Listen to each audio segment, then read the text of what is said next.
Close to 4 a.m. at a late night New Year's theater taping. We're here with one of the strongest bands of Los Angeles, 45 Grade, Black Cross!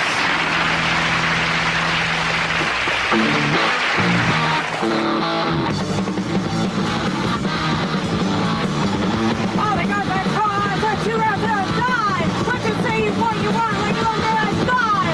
We're gonna let the right don't see you again!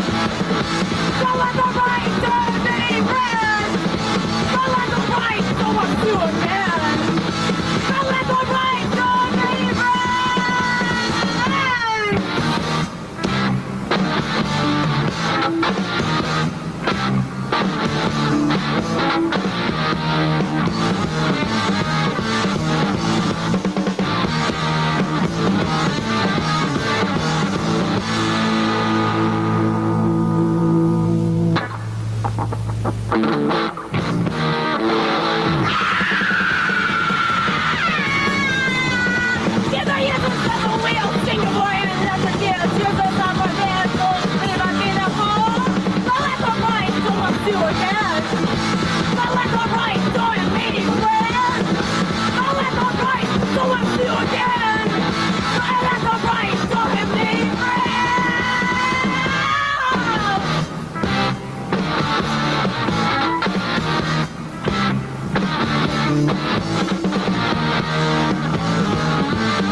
Mary, what did you do today? What did you do today? What's up? My name's Grady George. Welcome to Your Morning Turns to Darkness, my new morning show where, I wake up on the wrong side of the bed every fucking day. And I'm tired of seeing motherfuckers smiling up on the TV. I'm tired of people giving me fucking cooking recipes in the morning. No. Just fucking be frank with me. It's gonna fucking suck, right? Well, who do I have to ask? No one. If you're asking me, yeah. Yeah, it's gonna fucking suck real bad. So, you get your work boots on. You get going. Before you take your morning shit, you come hang out with me a little bit. Then you go take a shit and you go to fucking work, That's the show we're building here. But anyway, I'm on day 4 of my fast. I've been starving myself for the last 4 days. I've completed 3 of those days. However, today, today, I'm trying to get away from saying today.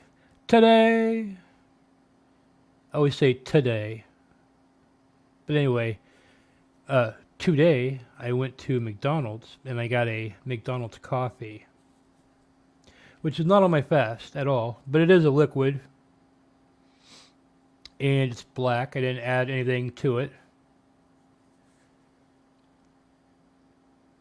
Good morning, Broken Patriot. How are you doing today? And I'm also as you can see, I'm still smoking. I'm still working on that pack I bought yesterday. I don't know if you saw my update. I went like 10 hours without smoking, and I went fucking nuts. And I had to go buy a fucking pack of cigarettes. You know what I mean? Sue me. So I'm not eating basically, but I am drinking coffee and smoking. Probably the two things that are the worst for me. I should just eat the food, right?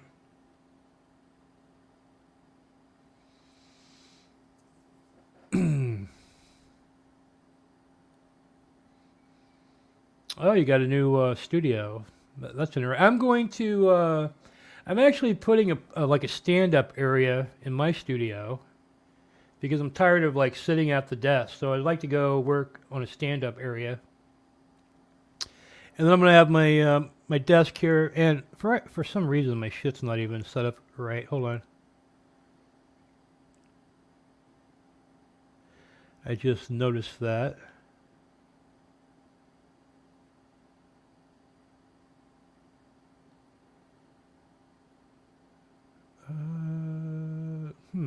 I don't know. My whole layout for my show is fucked already. Hold on.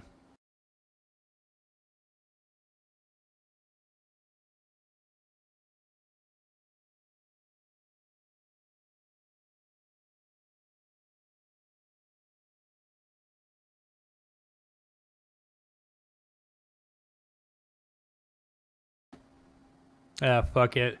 I'm not gonna worry about it. You know, I got this. I'm supposed to have a fucking background here and the whole fucking nine. And, you know, as usual, the fucking StreamYard doesn't work. It's not like I pay for it or anything, right? Yeah, actually, I do fucking pay for it. And it fucking sucks. I wouldn't recommend paying for StreamYard at all. I mean, the only thing you get out of it is you don't have to put their dumb logo up there. Big fucking deal. You know, what you do is you get an OBS, you connect through the OBS, and you just like zoom in a little bit till that fucking StreamYard logo's gone. Voila, you're saving $50 a month. You know what I mean?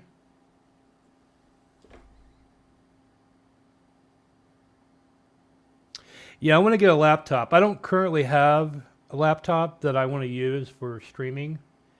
I've got some pads and stuff like that. I'm going to try to incorporate it. I think I'm getting some very cheap LCD television monitors. Like, I'm going to really try to build a set. Right now I've got a green screen. As you can see, half my body is disappearing while I'm speaking. Oh, by the way, that band, that was 45 Grave. That's the house band here in hell. So that's why I listen to it in the morning. And and then I get fucking pissed.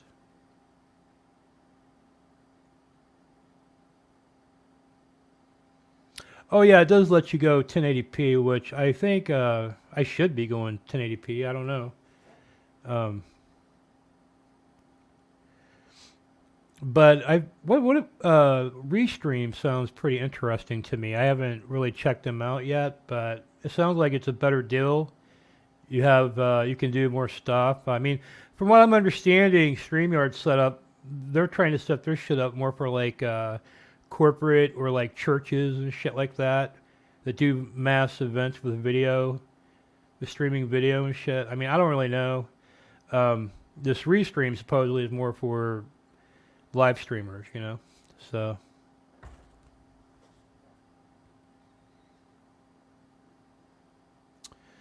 but yeah, my fast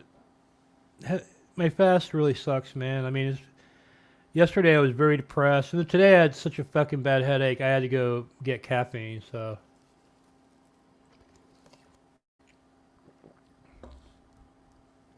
and yesterday I was very hungry, but I'm not hungry, but like I said, like I'm drinking coffee and then I drink a soda too. You know what I mean? Which has a bunch of sugar in it. That's probably the thing I'm most addicted to of anything is soda.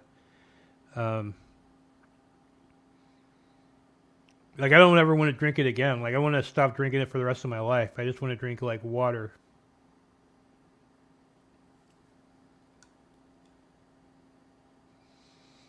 Oh, it works good with OBS? That's cool.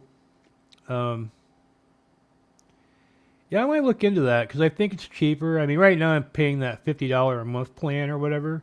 Somehow this guy I know who streams online, apparently he gets it for $10 a month or something. And he's like, he's on some kind of like government benefits or something.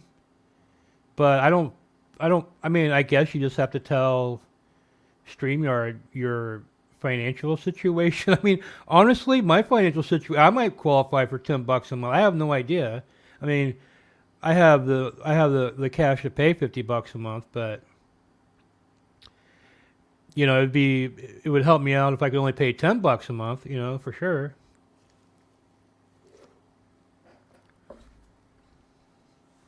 Like to me, a StreamYard service versus the free StreamYard service, for what I get, be able to broadcast in 1080p, and also it allows you to mass stream at places, which me and Drizzle were doing that on both of our channels and our third Drizzle Live channel. We were what is that called? Simulcasting on all those channels, and it allows you to do that, and it makes it very easy. So I do like that, and that's why I want to keep it, because I would like to get to the point where I'm streaming on all the platforms and different. You know, I'll probably be doing different shows on different platforms. You know, for instance, like this show, I can't, because I play music. I couldn't stream that on Instagram. You know. And really, I can't stream anything on Instagram other than me just talking, really. You know, they'll take down anything I try to put up there.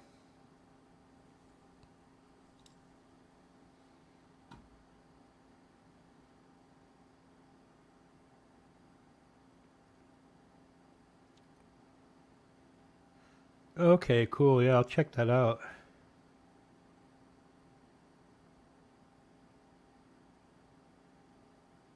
Oh, is your show called Broken Patriot?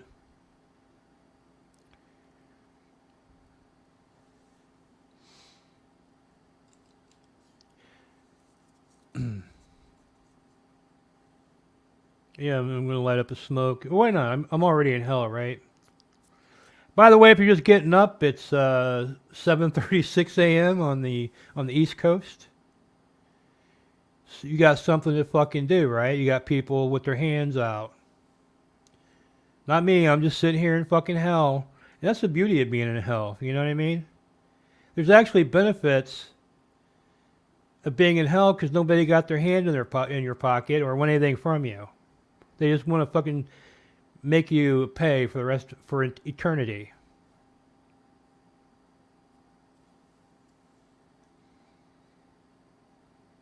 Okay. I wonder what, like, I don't like, I was trying to figure out all the destinations I could go. So I'm guessing you've got YouTube, Twitch, Kick, Instagram, I guess Facebook too. You could do that. And then I'm like, Rumble. That's 6. And then there should be like, that's what I'm saying. I don't even know like all the places I can stream at because I don't even care. I like that simulcast function, and I really don't care about being committed to any one platform. It's just that they all have their own different rules. So I figure a show that could go on all 8 platforms has to be like, you have to be like so like, you know, minding your P's and Q's about everything. It seems like it might be a little hard to do. My show, I normally try to ride the edge, you know, and this show is probably going to be the edgiest show. I'm just kind of like getting into it, you know, a little bit with the edging. I'm just edging into the edginess. Because yeah, I'm not kidding. When I wake up in the morning, I'm fucking pissed off, and I turn on the TV and it's like everyone's all like dancing around and they have these music like. they'll have these musical guests, and they're always like the worst, like Bryan Adams, like some 80-year-old Bryan Adams out there singing a love song, and they'll go, oh, it's Bryan Adams. You remember how it used to be back when you could get it up, And then they fucking show you how to make some fucking food. Fuck all that, dude. Tell me what's going to happen to me today. I'm going to fucking pay. I'm going to be in pain. And it's going to be hell. Then I'm going to come home and I'm going to literally just fucking pass out. And then I'm going to get up in the morning. I'm going to listen to this asshole, Grady George, tell me how horrible my life is. And then we're going to do it all over again. That's the pattern I'm trying to develop for my audience. You know what I mean?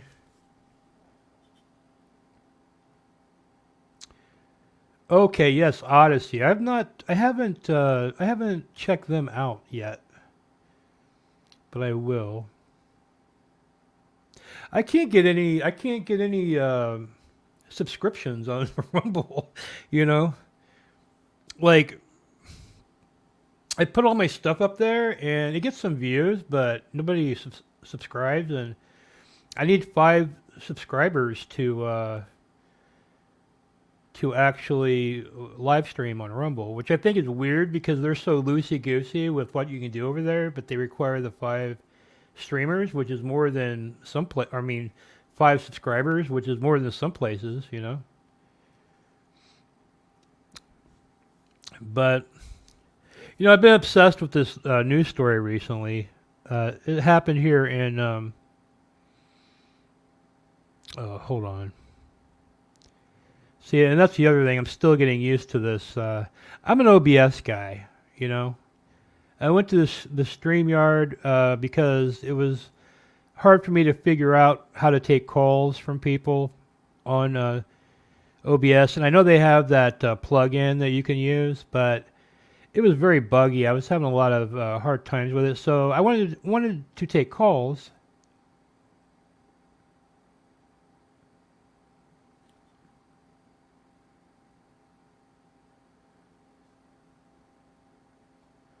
And hold on, here we go.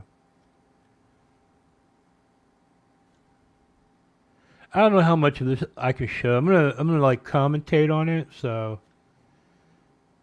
you see, angry conservative is the guy I talk about. Okay, yeah, I feel like I've heard of angry conservative.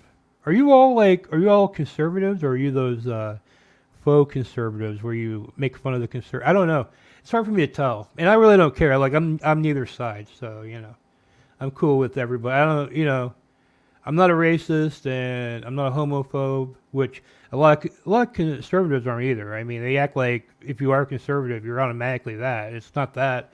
I'm a little bit more fiscal conservative, and as far as my social stuff, I'm just like pretty liberal. I don't care what anybody fucking does, as long as you stay out of my fucking face, I hate when you get right in my face and dangle your cock in my face and tell me to fucking take it. Then yeah, maybe I'll get a little pissed off, tell you to put your cock back in your fucking pants, but yeah, I would say I'm more of like an old school, and the old school conservatives are really, I think, more like the original liberals. They were far more liberal back then, That's why they have all these.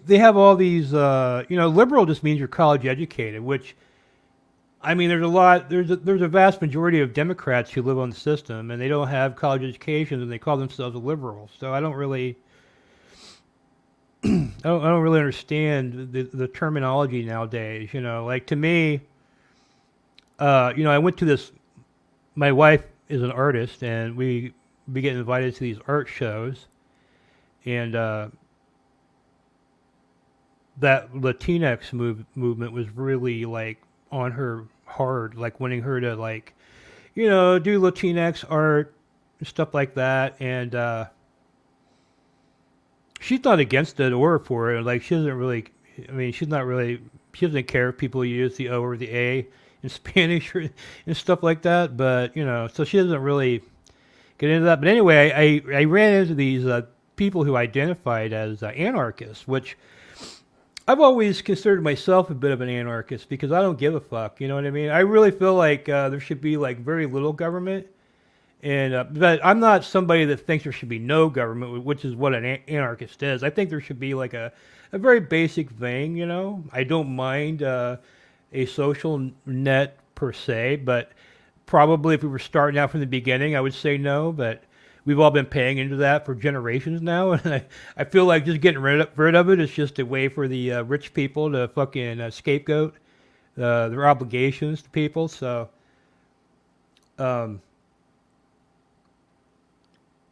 anyway, I'm already getting pissed this morning. I'm talking about politics and shit. I need to get off of it. Anyway, these anarchists were like, they were promoting hate speech laws, you know? And I was like, and they were sitting there and they were all dressed up like Mad Max Beyond Thunderdome and shit at this anarchist table. And they were promoting anarchy, and they had an association called the Black Cross or something that helped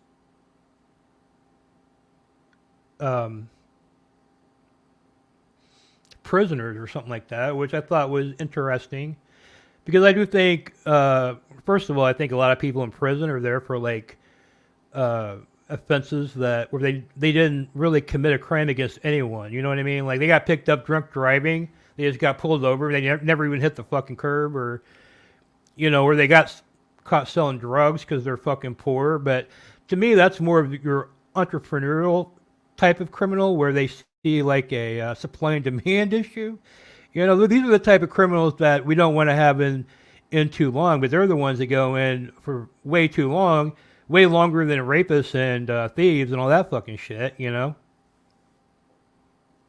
So anyway, these anarchists, they start telling me they're, you know, or they want they want hate speech laws, you know? They're tired of,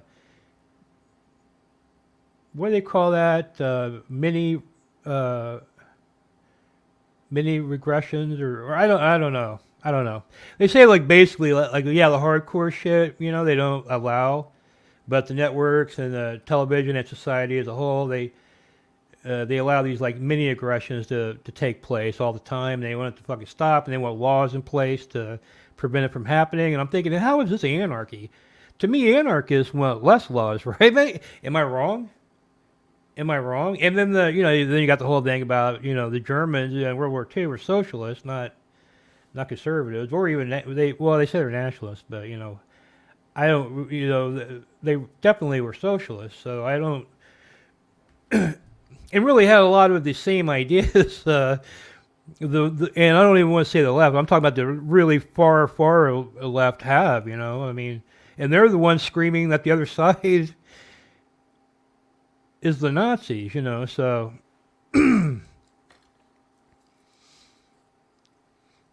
I don't understand the terminologies nowadays, you know. Somebody told me, they were like, oh, the Republicans and the Democrats switched sides. They had a big reset or something, like right after the Civil Rights Act or something like that. So like basically everything the Democrats did historically has been applied in 2023 to the conservatives. As if the Democrats didn't do these monstrous fucking things coming up through the fucking years. Like,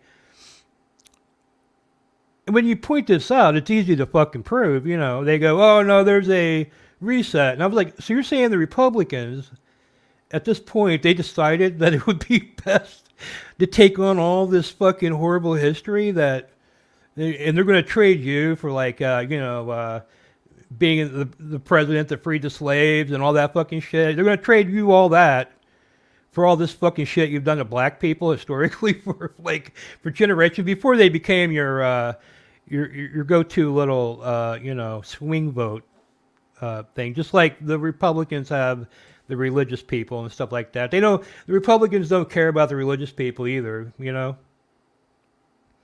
I really don't know how abortion got banned, you know.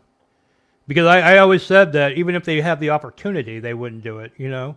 Because at the end, I don't really think the conservatives care about the religious people. They just know that if they throw that in with their banter, they'll get a lot of votes out of that. And it's the same way with the Democrats. They know if they throw in a lot of this stuff about minorities and gays, so they'll get a lot of votes out of that. But at the end of the day, they generally seem to basically do both sides the same thing, and nothing ever changes, you know.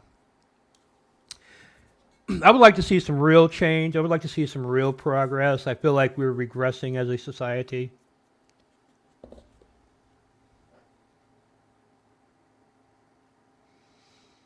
Yeah, I've at times been both sides. I mean, I grew up in a more of a conservative household, and then when I got out on my own, I kind of swung more Democrat a little bit, but then I didn't like some shit that was going on, so then I went back Republican, and then I really didn't like what was going on.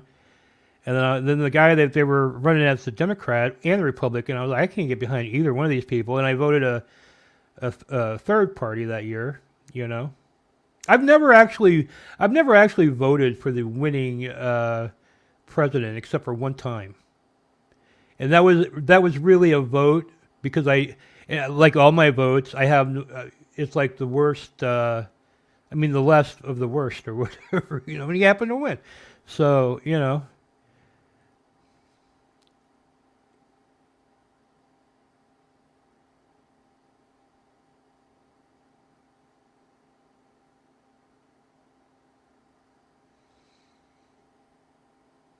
Yeah, that's cool.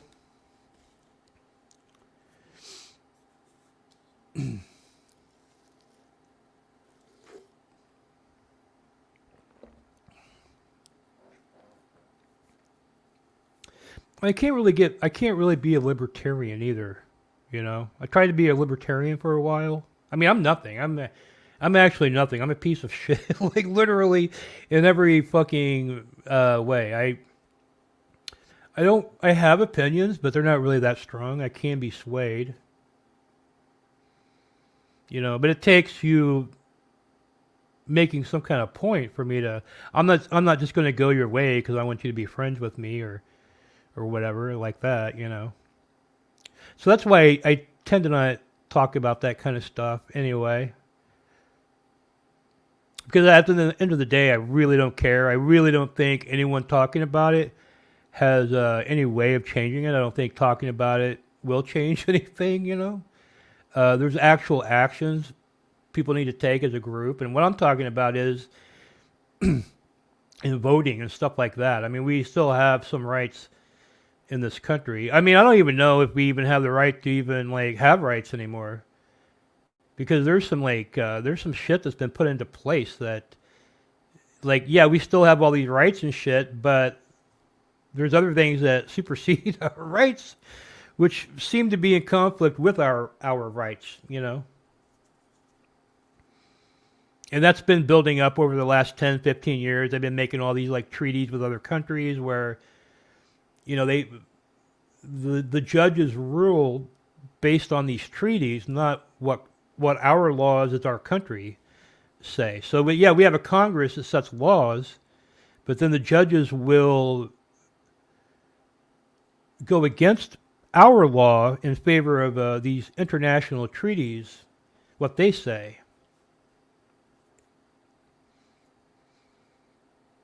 But yeah, Broken Patriot, I'm gonna check that show out. I do like I like watching a lot of different kind of political stuff. You know, that's one of the things I watch. I just feel like I thought about doing a political show, but it's like both sides like hate my ass. I'm like literally banned from every website basically on the planet, and I'm talking left and right. And it's only for like just speaking what I like. I don't go in there. I don't call them names. I don't fucking. I'll literally just say what I think versus what they think, and they will just ban me. And then on top of that, they'll like usually smear me too. They'll fucking call me all kinds of these like, you know, whatever they call about leftists, they'll fucking say about me in the conservative room, and then whatever they call about, you know, it's fucking bullshit.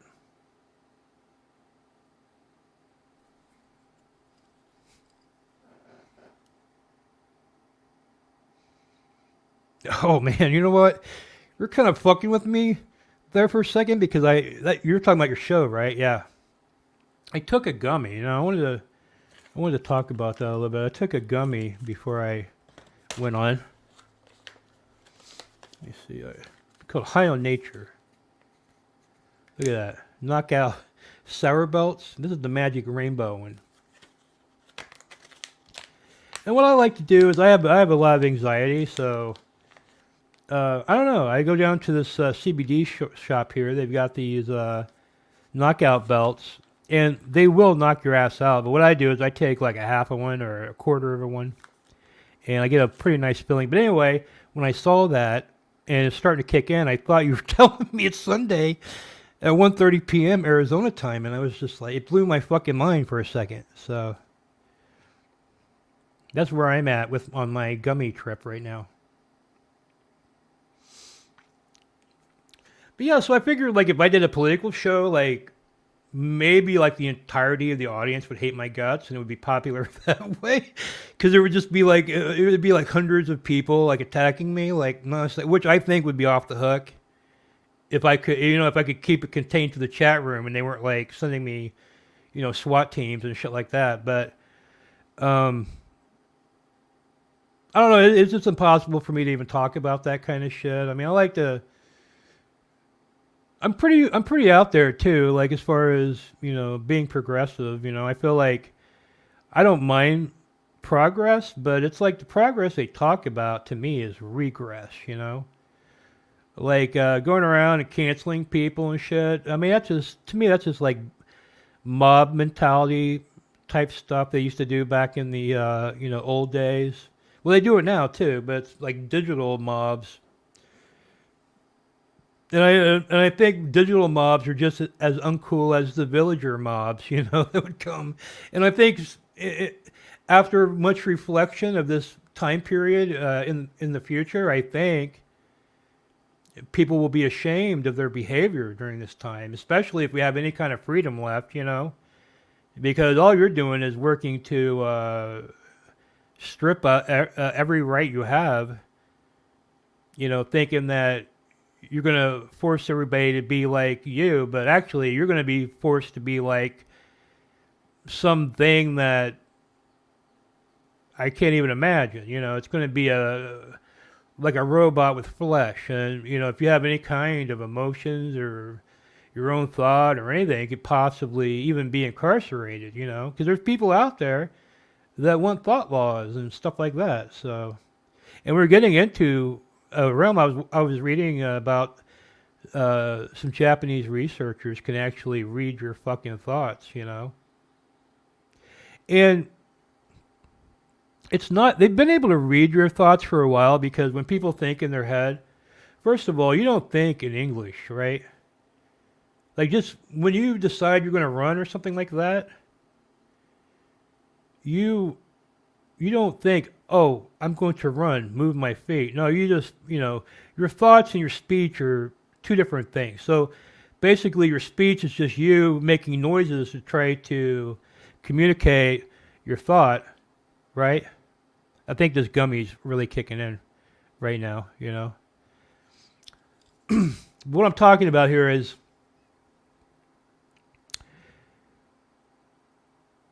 when you're thinking in your head in English, you're moving your tongue a little bit. Think, like, do it right now. Just go, just say your name. You are moving your tongue a slight bit. You cannot think words without moving your tongue a slight bit. So they've already got a machine where they can actually read what you're thinking in your head by analyzing the vibrations of your tongue. Because you're saying it to yourself so fucking low that your tongue's just slightly moving, and they can pick that up. Now, what I'm talking about is these Japanese researchers, they can actually read your fucking thought, not the words.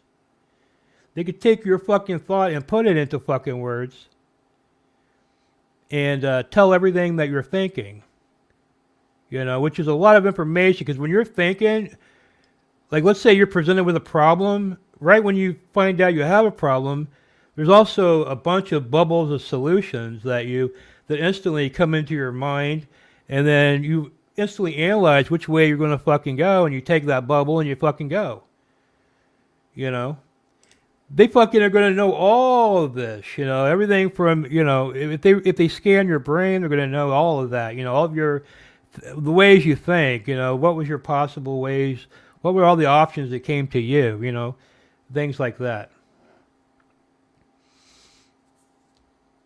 So yeah, they're going to be able to actually, at some point, and it's probably going to be no more than just, scanning your brain, like scanning your head with a laser. Like the cops could have some kind of laser scan and just, hit you in the fucking head, and it pings back everything you're thinking in your fucking head. So do you want to go to jail for stuff that you're thinking? Because once you get thought fucking, I mean, they're going to be able to, like, and this is the other thing too.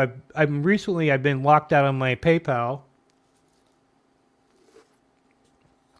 and I've been locked out of DoorDash, even though I'm a DoorDash Pass subscriber. So they use my credit card, and they take $10 a month out, and they have been for months, right? So I went to order something from DoorDash the other day, and they were like, "We can't complete your order till you send us a photo of the front and back of your credit card." And I'm like, I'm not doing that. Of course, there's no one to talk to at DoorDash about this. I mean, if you want to wait for a while, you can get somebody that literally is just like me. Like, I saw an ad for DoorDash needing help, and they transfer calls to me. So I'm just like sitting here, and I pick up the phone. I'm like, "Hey man, why do you need my?" And he's like, "Yeah, well, you need to do that." Like, there's no like help. It's just somebody that, and they don't know what the fuck's going on, and they can't send you to nobody.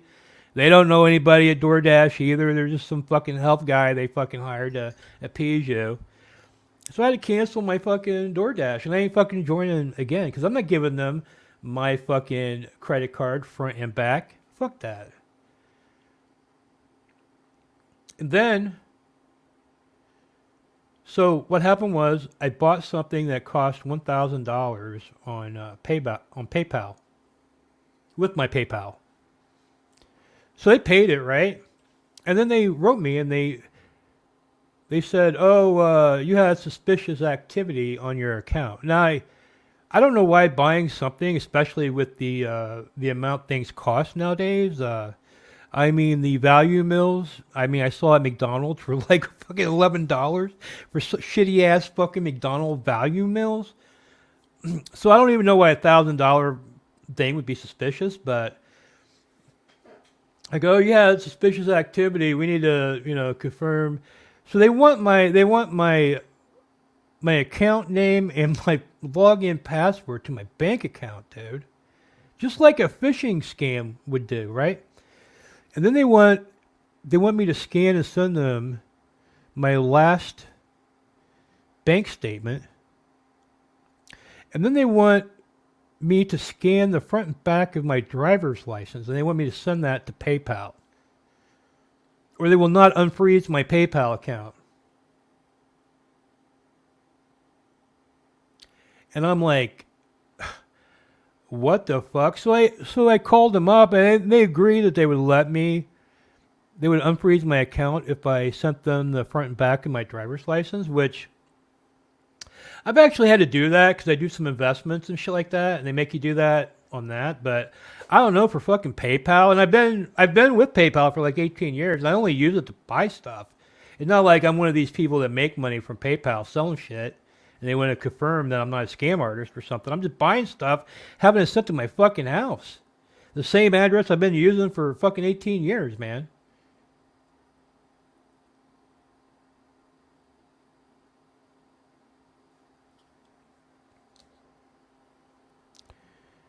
So I'm like, so I have no PayPal now. I have no, but anyway, I heard about there's some kind of law that the Biden administration passed, like you push through. I mean, I don't even know like what it is. I haven't looked into it, but apparently you're going to have to start giving all these companies your bank account name and login to do any kind of transactions online, and it has something to do with this new tax thing. Because they're trying to get every dime of taxes they possibly can. Even if you made $600, they want a piece of it. So yeah, and I don't know what I'm going to do because it's like, first of all, that's fucking stupid, right? After you've had all, even Equifax and all these credit reporting agencies have been hacked. So you want all these companies to have a database of my driver's license, photos of all my fucking front and back of my driver's license, everything I fucking own, and also my account name and password to my fucking bank account? No. No, I don't know exactly how I'm going to fucking skip this. I might have to just go back to living like it's 1980, man. You know what I mean? I'll fucking, I'll just try to fucking use cash as much as I can. Of course, eventually they'll phase that out. And I'll have to go to fucking stores. Of course, they'll all eventually shut down.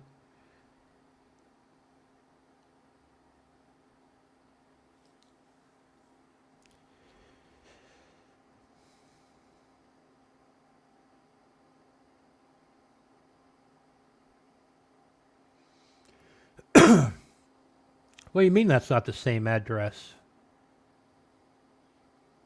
Oh, you mean where I live? No, no. Yeah, I mean, I moved here like 20 years ago, John. I mean, I've been living here like 18 years. But yeah, when I first moved, it was like 2003, and I was living in Fifth Ward.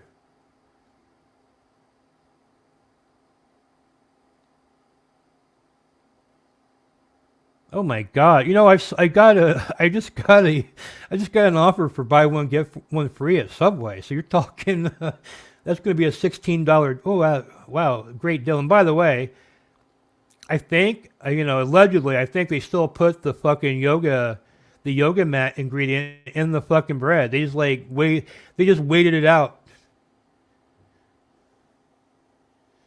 I think they replaced the yoga mat ingredient with another yoga mat ingredient. You're real sly like that.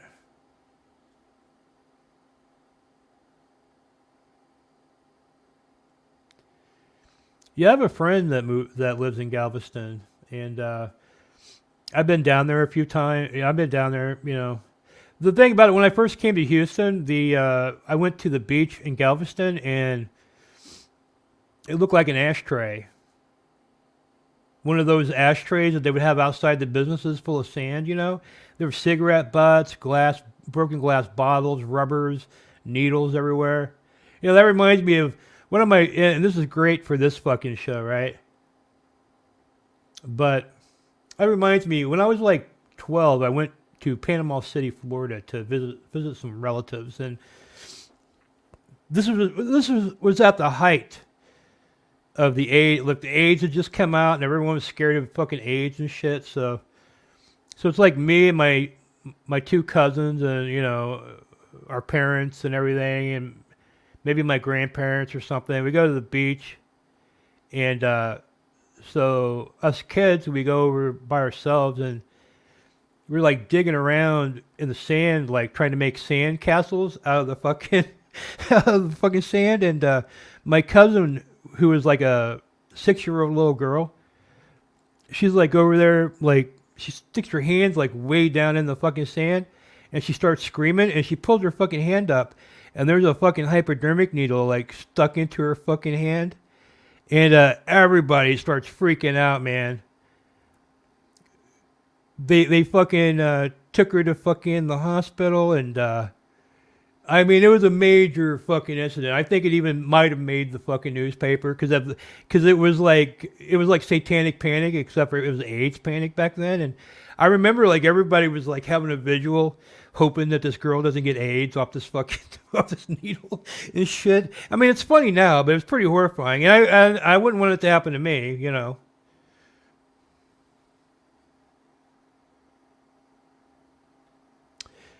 Yeah, I wonder what part of Indiana he's from. Indiana has historically churned out some of the biggest weirdos on the planet. Everyone from Michael Jackson to John Cougar Mellencamp to Axl Rose to David Lee Roth. We're all Hoosiers, man.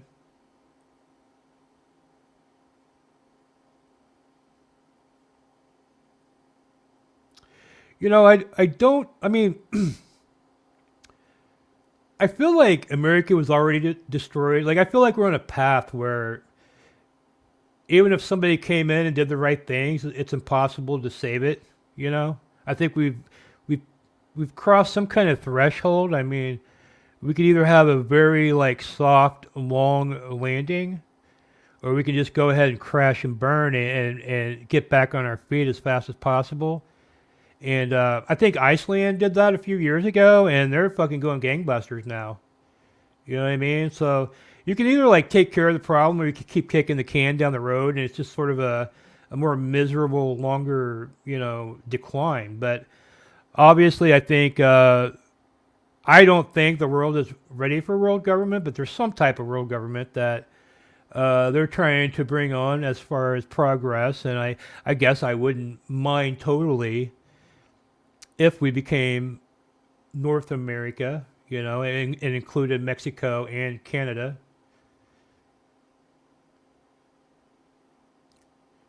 And we did something like that. That would be like small progress to a world government. You know what I mean? Because you've already got the European Union, so this would be more like a. But to me, it's like I don't want a world government that's controlled by the elites. Like to me, a world government is inevitable. And yeah, it would eliminate a lot of problems like war and stuff like that. The problem is it's corrupt, and the people who are corrupt are the ones that are pushing to bring it on now so they can have control of it. You know what I mean? Instead of it just happening organically and in a way that would be beneficial to most people.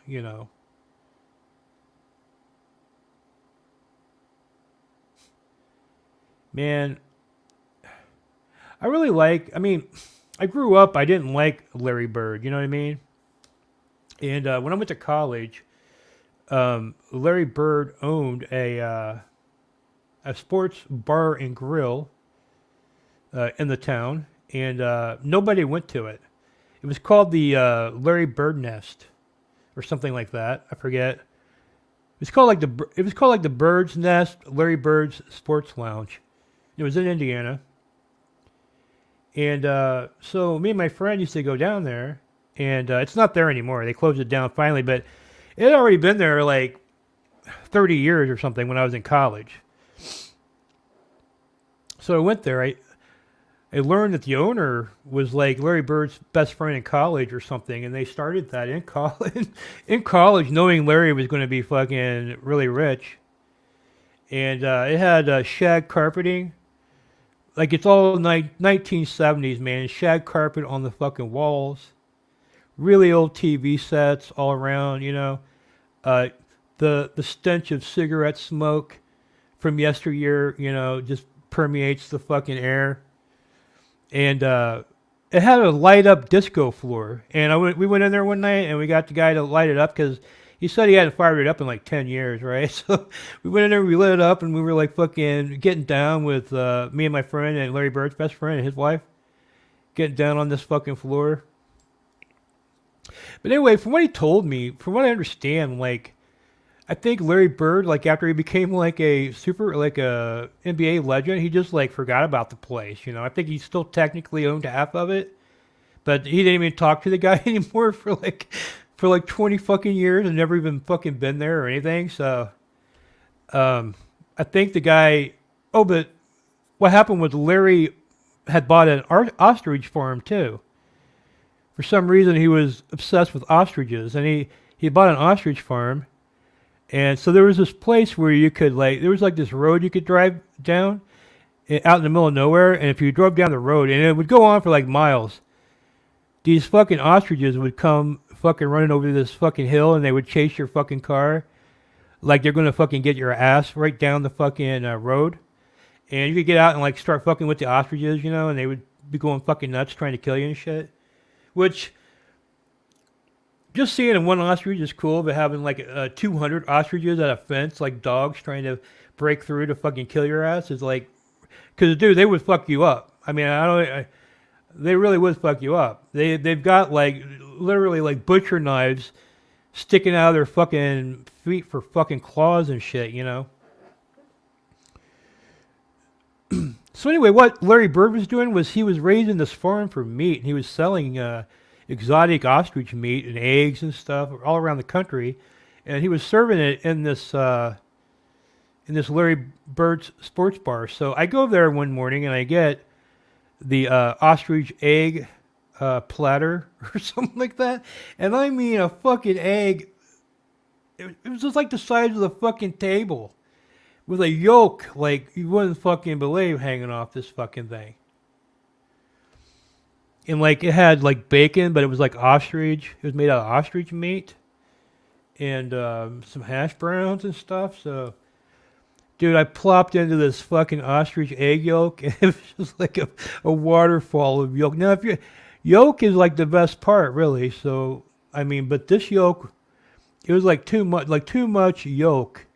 There is such a thing as too much yolk. I now realize why you only get that amount of yolk in an egg. It's necessary, you know.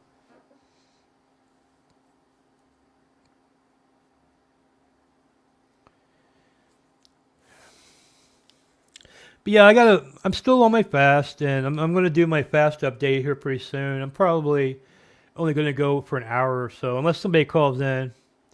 We can kick it, or if you guys got any questions to keep me going, because I'm kind of at a lot. Oh, I know what I'm going to talk about.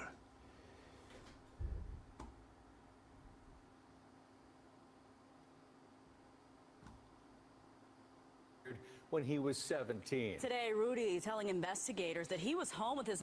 Now, this is a story. I'm going to commentate on it. Hopefully, they don't take me down, because I think sometimes you can't.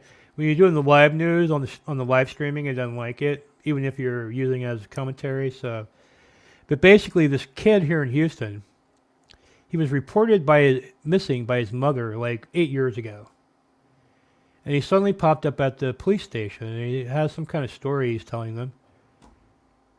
His mother the entire time, and that she subjected him to substantial amounts of abuse. ABC 13's Brooke Taylor broke this story and has his disturbing version of what happened. Brooke? Yeah, Erica, and Eric, activist Quanell X has been inside of this hotel. He has had communication with Rudy all day long and tells me. And that's the other thing. You people around the country, you may not know who Quanell X is, but he's basically kind of like the Houston version of Minister Farrakhan. He's with the Nation of Islam. You know, he's like one of those like bow tie wearing type of activists, you know. And they generally are only for like, I mean, I don't want to say always, because I think I have seen Nation of Islam take up a non-black issue before, but I can't think of it. But it's very rare that they would take on an issue that doesn't involve an African American. And so this kid, basically, he had been missing for 8 years. He shows up at the cops. And he's telling him he wants to talk to Quanell X of all people, because I don't know, Quanell X is on the news here a lot because he always gets involved in any kind of police matter, and he's actually paid by the local news, I believe, because he has a community show on TV. So I'm not exactly sure where this guy heard of Quanell X, but he's Mexican or Hispanic or whatever. You know, he's not a black guy. So I think it's kind of weird.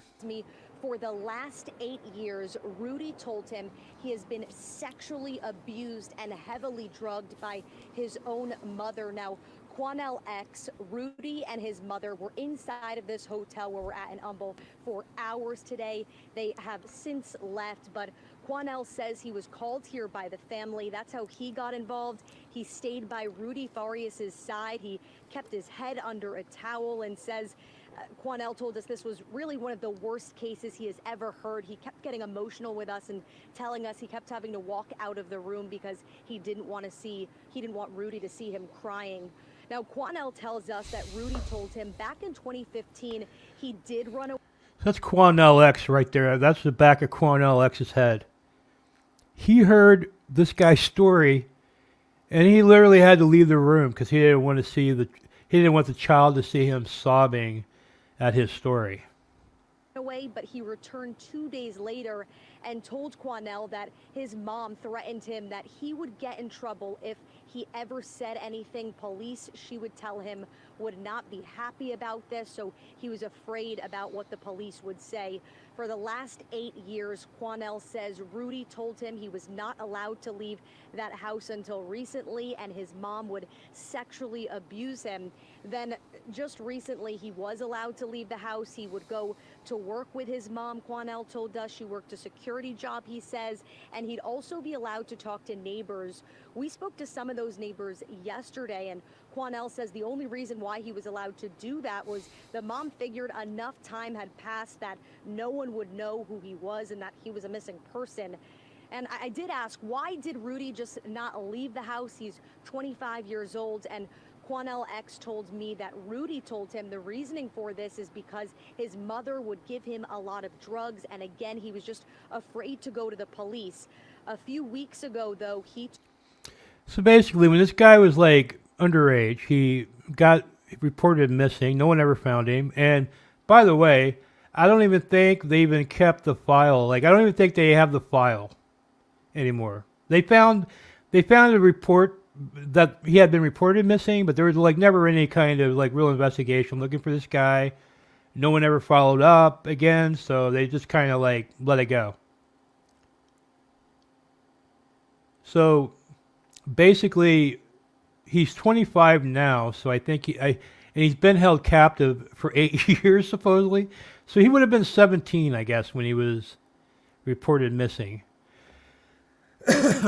And so he shows up at the police station recently, and he tells them his mother reported him missing, started feeding him psychedelic mushrooms, and has kept him locked away as a sex slave, basically, for the last 8 years. And he wants to talk to Quanell X, because Quanell X is going to help him.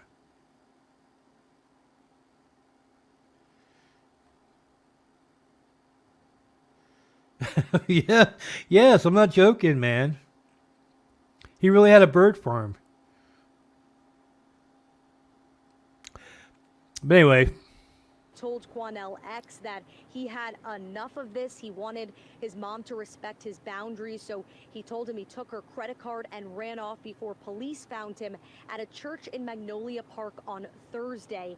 And back in 2018, police told us that a family member did call them because we asked police, did they ever go out and check the house? What did they hear about any sightings of Rudy? And they told us in 2018 that family member called them that Rudy was living outside of a house, but police tell us they never found anyone.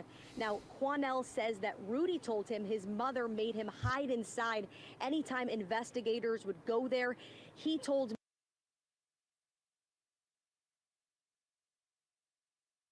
me, Quanell X, that he felt police had failed this young man who he says pretty much has just flown under the radar. Well, he says his mom has been abusing him. No child should ever be treated like that by your own mother. by the way, Quanell X's head is extremely wide. I'm not making any kind of joke or anything. I'm just saying this guy, like his head and the neck and the whole thing, like it's odd. We asked him, why did you run away? And he said he just got tired of her not respecting his boundaries. And she said that he wanted his own life. And his exact word was, I was tired of living like a slave. And Rudy's mother. I feel like that guy that manages Daddy Longneck and Gucci Berry and Eugenia Cooney and all that could fucking book the width of his head at some bars. There was inside of this hotel. She was going in and out of the room talking to investigators, and I had a chance to ask her a few questions. She did walk away and did not want to be seen on camera. Jeannie, what do you have to say to neighbors who say that they've seen your son?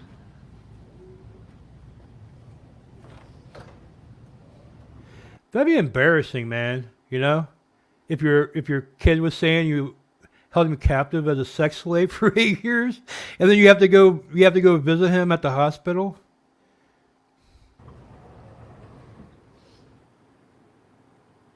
I tried to talk to her several times to ask her about these claims, but again, she did not want to go on camera or answer any of our questions there. I've been in touch with her, though, throughout the week, and she has maintained on the phone with me many times that she says she hasn't seen her son in years, claiming he was abused and beaten, and she said someone had kidnapped him.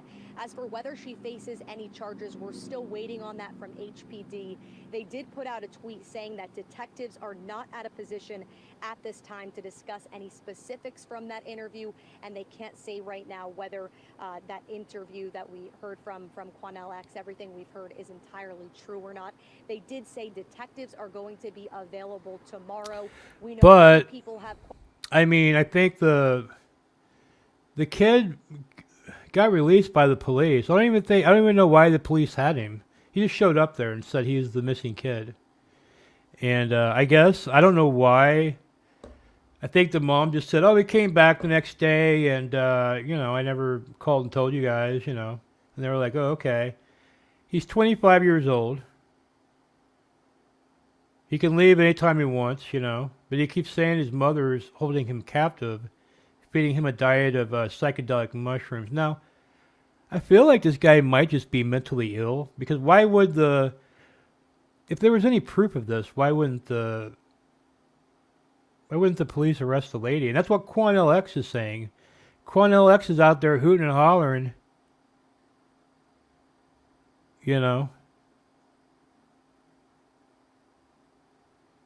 But yeah, that gummy is really starting to fucking kick in, homie. That gummy that I took, it's really starting to kick in.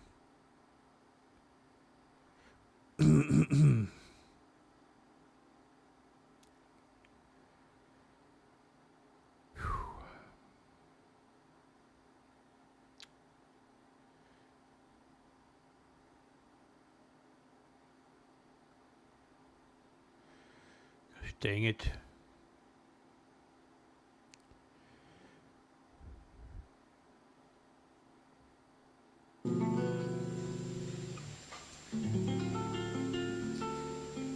Anyway, you guys, I'm going to probably take off. I've done an hour. I want to make this a little bit longer, going forward. I want to eventually probably get it up to the 2.5 to 3 hour range. And if you guys keep coming back and helping me out, that'd be great. Let me know in the messages if you're watching the VOD,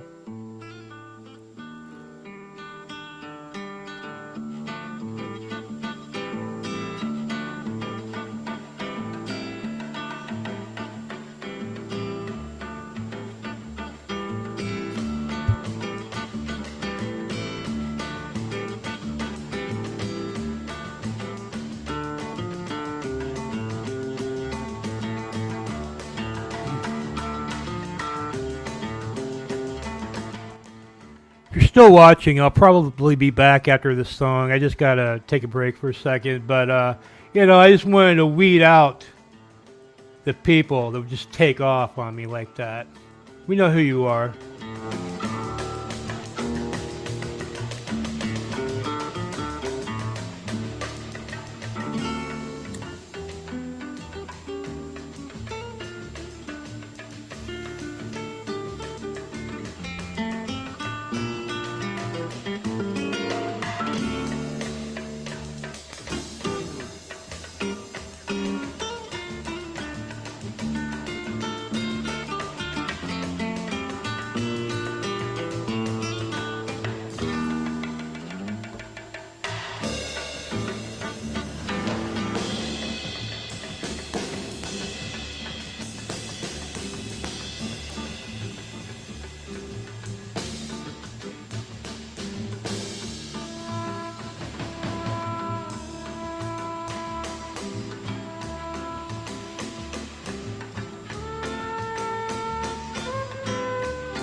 right.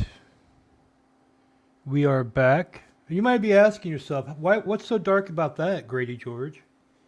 Why would you play that on your Morning Turns to Darkness? Is that lady you were watching? Yeah, she had a major stroke at a very young age and lived out the remainder of her life, something like 12 to 15 years, as a complete vegetable, just a piece of meat with no brain waves whatsoever. And probably during that time, the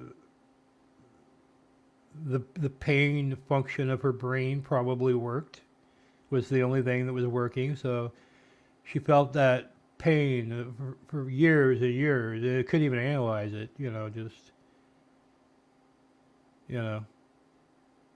So those are the kind of artists we have here on, them and 45 Grave. 45 Grave is like the house band here in hell, I wish I could get my shit to fucking work. I don't know.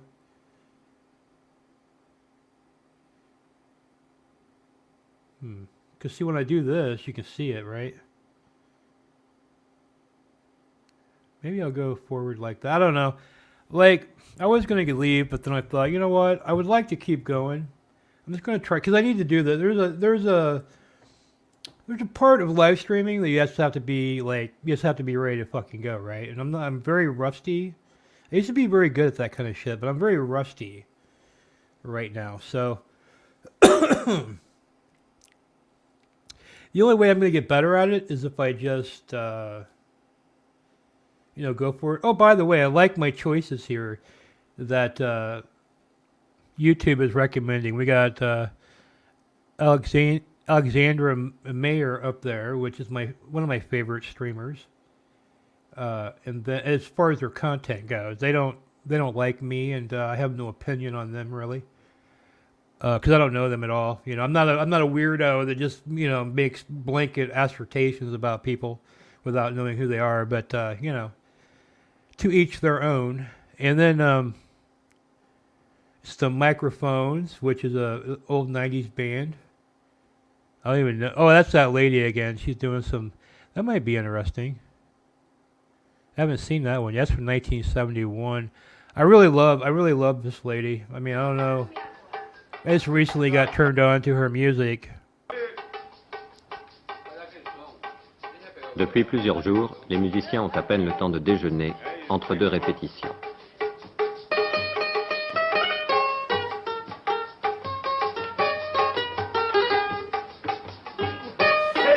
This is going to be badass.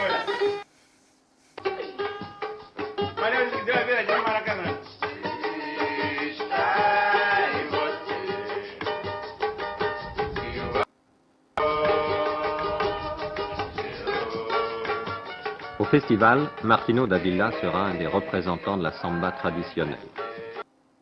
Populaire, il est resté fidèle à une musique purement brésilienne, à la fois gaie et nostalgique. This is how I want my Celle cult. qu'il entendait Oh, my déjà cult. lorsqu'il était enfant. Like if I was going to have a cult, I'm anti-cult. I'm not saying I want to have a cult, but if I did have a cult, this is the kind of cult I'd like to have. Like a Brazilian cult.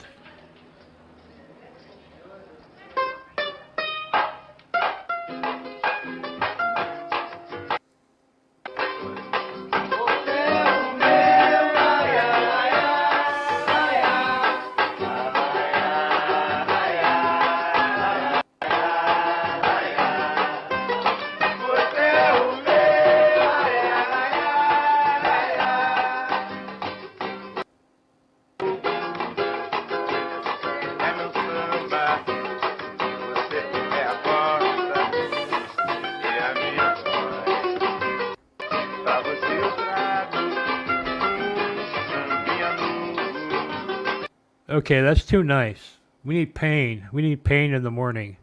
Pain in the morning.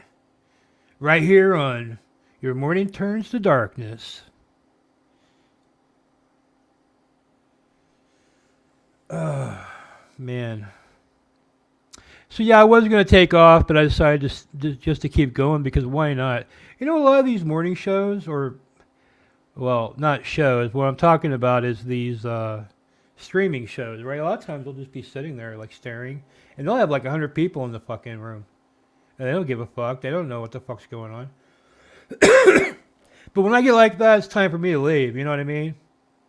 But sometimes you get like a second wave, and that's what I'm going for here. Still working on. If you know anything about me, you know I'm fasting. Okay. Now I'm not supposed to be having a McDonald's coffee. Not a sponsor, by the way. But I had such a horrible headache from not eating for the last 3 days. And by the way, I am on day 4 of my fast. This is the 4th day I haven't eaten anything. I went and got this McCafe coffee, and it made my headache go away. And now I don't think I would be able to be here right now if it wasn't for the, coffee. Now, you could say that I made the wrong choice, right? Maybe I should have just went through the caffeine withdrawal today, because once I get through that, I'm going to have to go through the headache, I think. Unless you guys have any good ways of weaning off caffeine so that you don't have a debilitating headache for one day, because that's what happens. That's what happens to me. So I think what I'm going to try to do is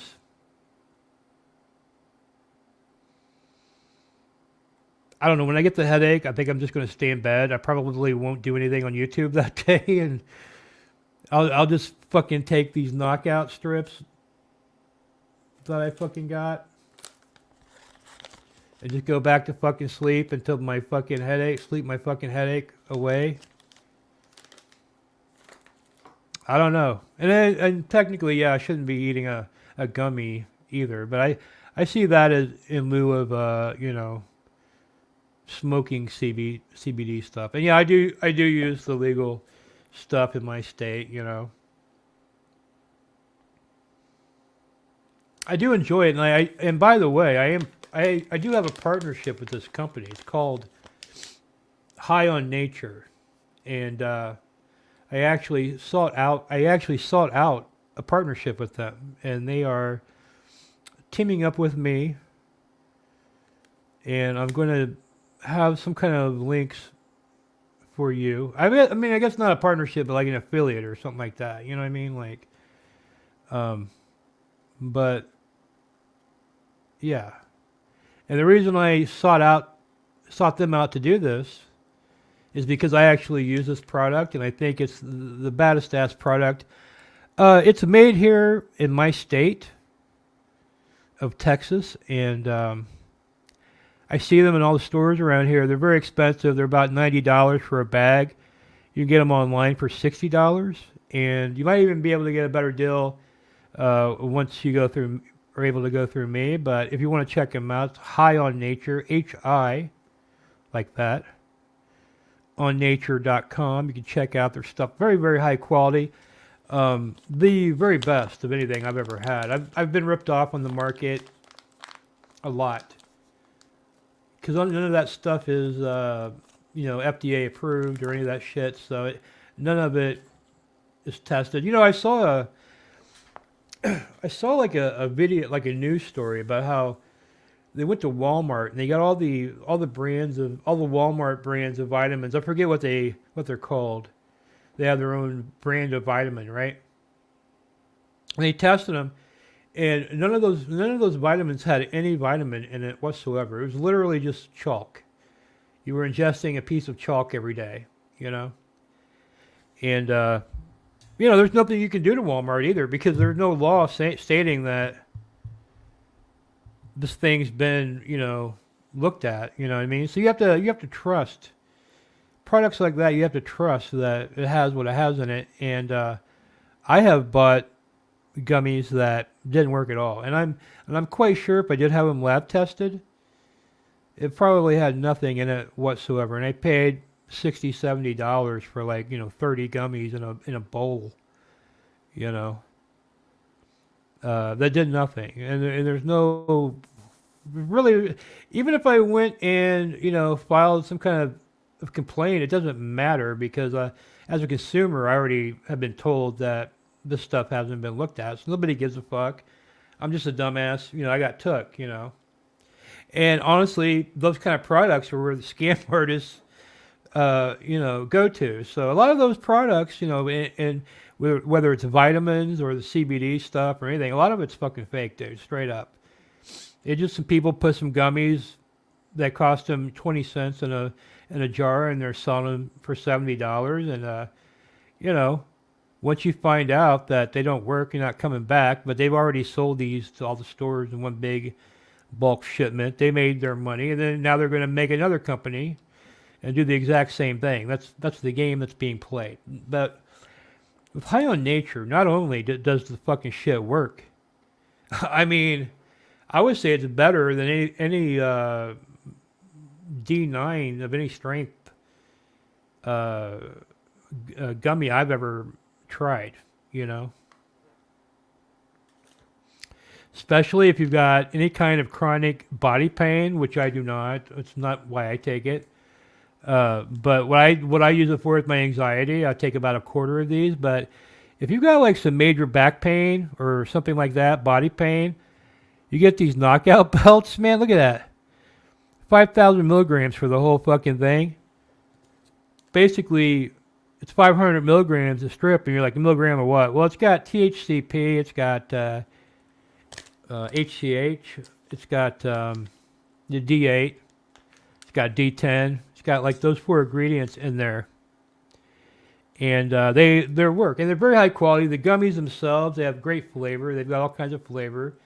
This one is like a Skittles, And by the way, I'm not selling it right now.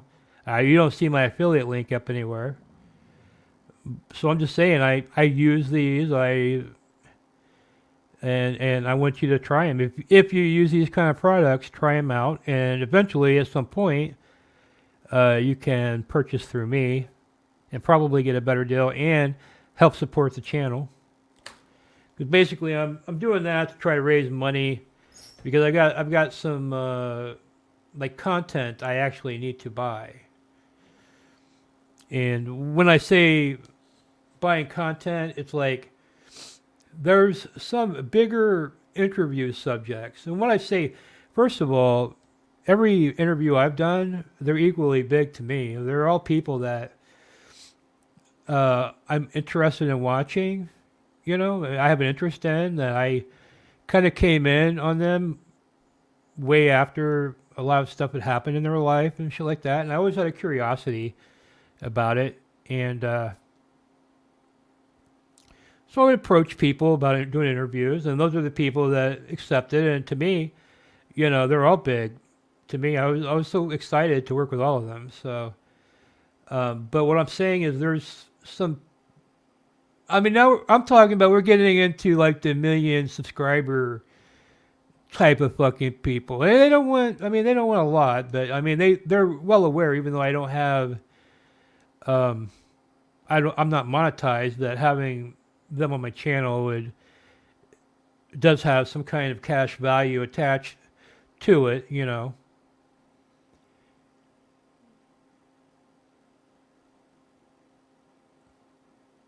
So yeah, I mean, to me it's like spending money on stuff that I don't make money off of is kind of stupid. So, and I don't want to ask for donations either. I don't think anyone really cares enough to donate, but to me, like, first of all, I'm not a big sales guy. I don't want to sell. I don't want to pitch stuff. You'll never see me pitch something that I don't like.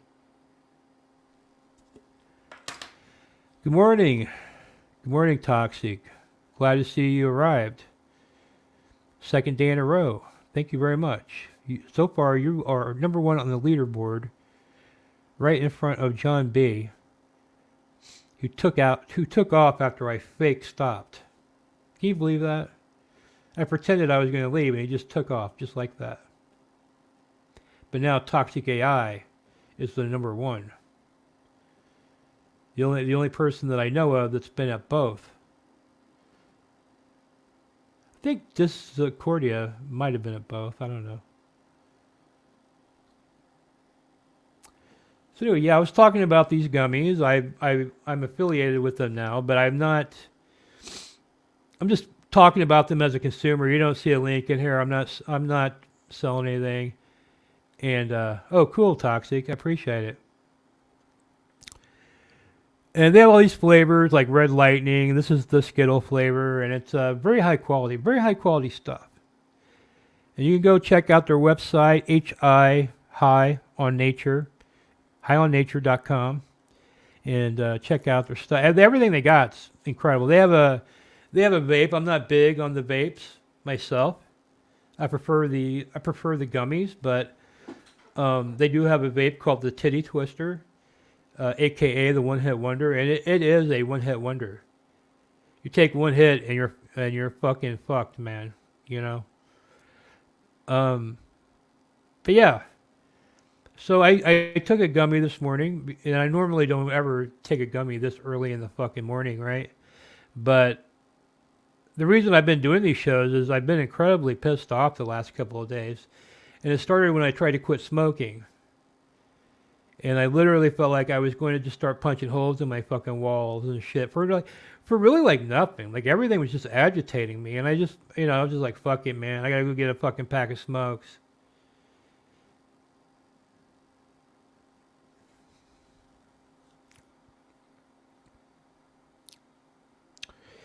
Yeah, well, see, what I do is I signed up at highonnature.com.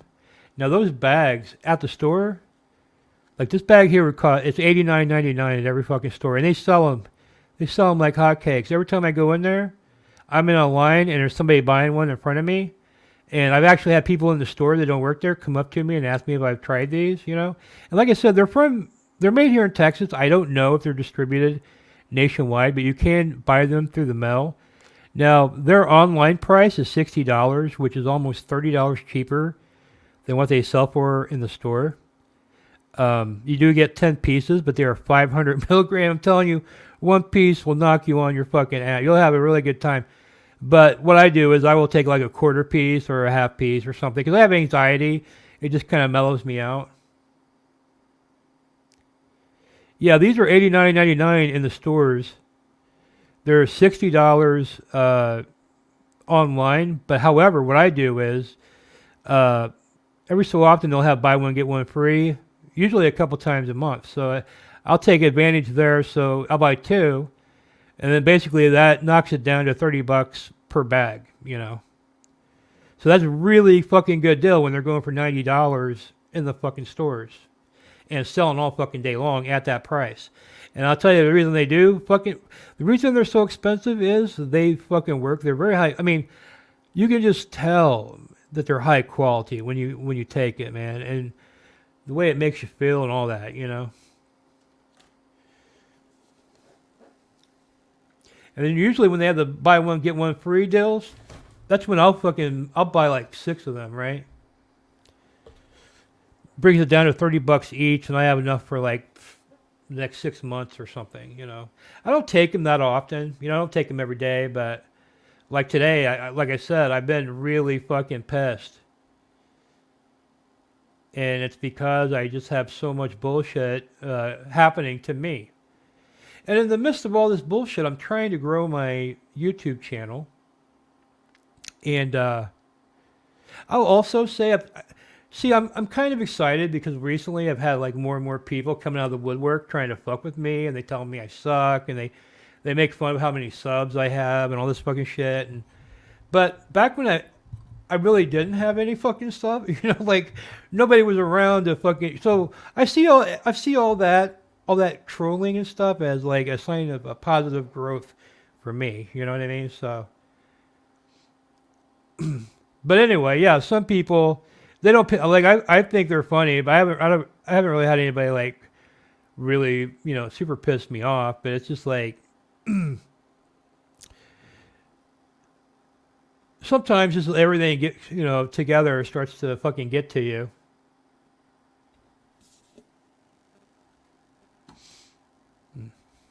I know how it feels. I am often annoyed by bullshit people and trying to get to my head. But making enemies means you are doing something right. Exactly. Like if they didn't care about you, they wouldn't be talking about you at all. You know what I mean? I know that from experience because they weren't talking about me at all for a long time. they still really aren't talking about me, but once I get see right now I'm somebody who, when I do a live show, I like to do a lot of preparation. I like to have things to go to. I kind of started this show yesterday. This is a show that I've had in mind for a long time. And basically, I hate morning shows. I do get up in the morning. I get up early in the morning and I read the news, and I usually look at all the fucking dark, depressing fucking news. I don't know why. That's all that interests me. I mean, everything else has some kind of political twist to it, Any political news or anything about the government or society or anything, it's all, the only thing that's like untampered, and really just like that story we were watching earlier, they kind of don't even talk about shit. Like I saw in Ohio, they busted like an underage brothel or something run by a bunch of like soccer moms or something. You know what I mean? Dude, a couple of years ago, that would have been nationwide news, but they don't even talk about it now. They're all talking about bullshit, you know what I mean? So I read these fucked up stories, and I can't even believe how horrible society has become.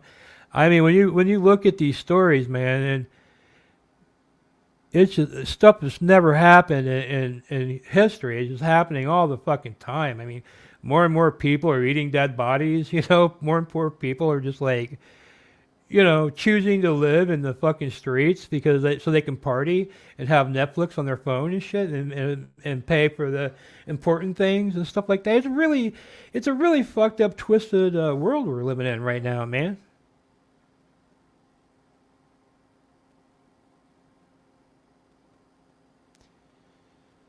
So I thought, yeah, why don't I just make a morning show where I'm not smiling in your face. I'm telling you about this fucked up shit that's going on in the world.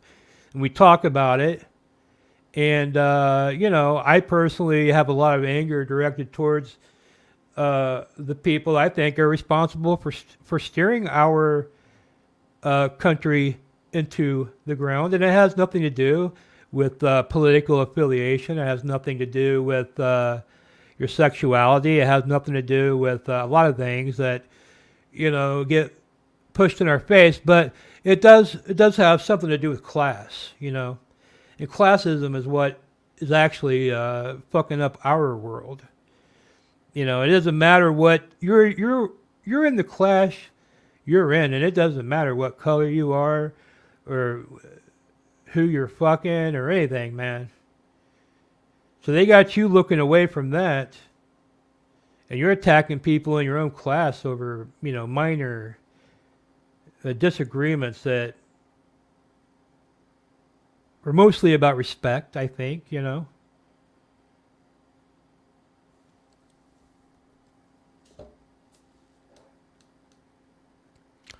Often when I look at people's behavior on Discord chat rooms, I see a lot of hatred and spite and very toxic gossip and not fair opinions about people at all. I agree, it's fucked up.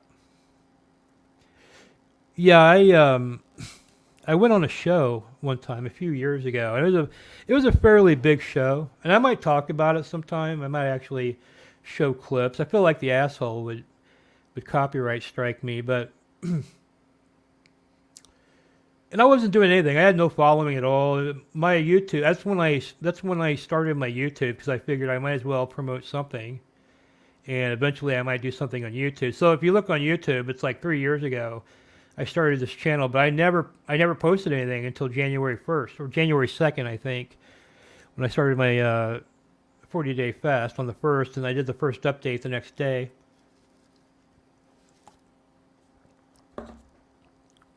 But I go on this show, and I went on there because I know one of the people on the show, and I wanted to support them, and I also wanted to sort of promote myself, right? So I go on there, and the guy has some kind of story about Bill Gates, and the story is basically a bunch of conservatives think Bill Gates is satanic, and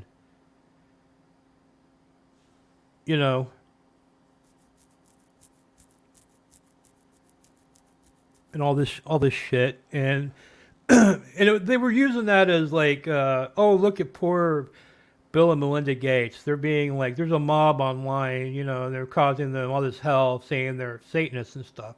And they actually went on Good Morning America to talk about that morning. And Melinda Gates was wearing upside down cross earrings, or what appeared to be earrings portraying the Christian cross as upside down.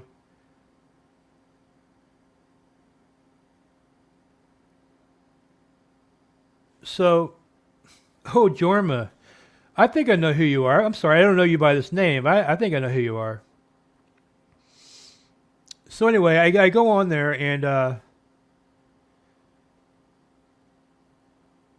they start talking. I bring that up that, you know, she wore these earrings that had upside down crosses. Now, I was not using that as an example that they were, in fact, satanic. I just thought it was weird that you would go on a show, on a nationwide show, and you're actually talking about how these weirdo Christians, conservatives, are causing you problems by falsely saying you're satanic, and you choose to wear upside down cross earrings that day. Now that was my point.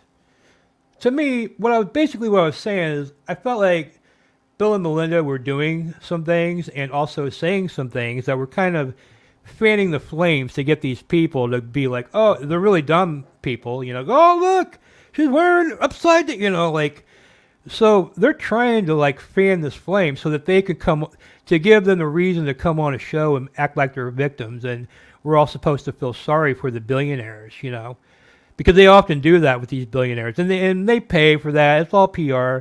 They have a whole team of people that pick out what clothes they're wearing. He's always wearing some dumb, you know, Mr. Rogers sweater, and, you know.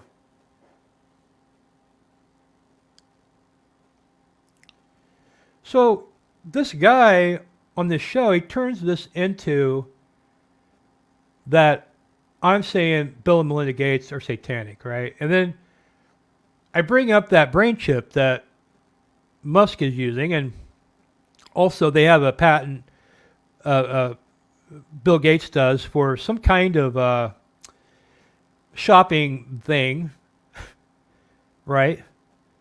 That would connect to one of these sort of brain chip thing. Now, none of this is conspiracy. You know, we all know Elon Musk is developing a brain chip, but there's also a bunch of companies that are doing it. They've actually got paralyzed people up and walking around, which is really cool because they can bypass the brake, and you can still, your brain waves can still control your body. I mean, that's fucking fantastic. But now we're getting into, can we switch bodies, you know, with these brain chips?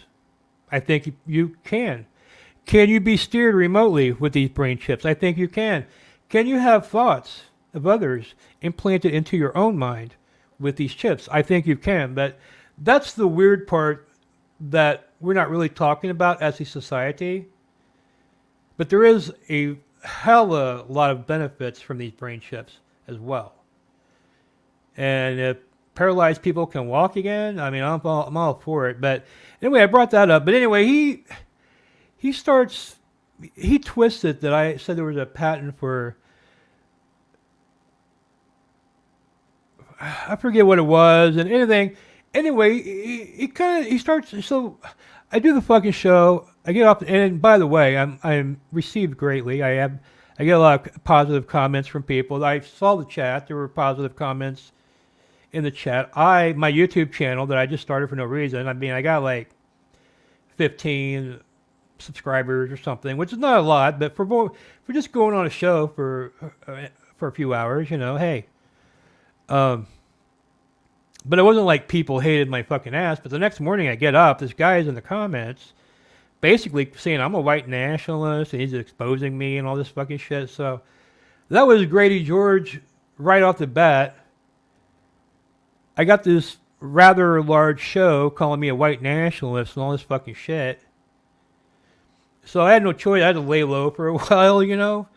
And then I had to come back, and I don't know anything that I said that would be white nationalism at all.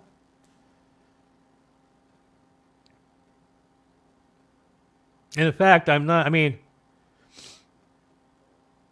I don't know. I'm really into culture. You know what I mean? So when I say I think there's a lot of value to nationalism.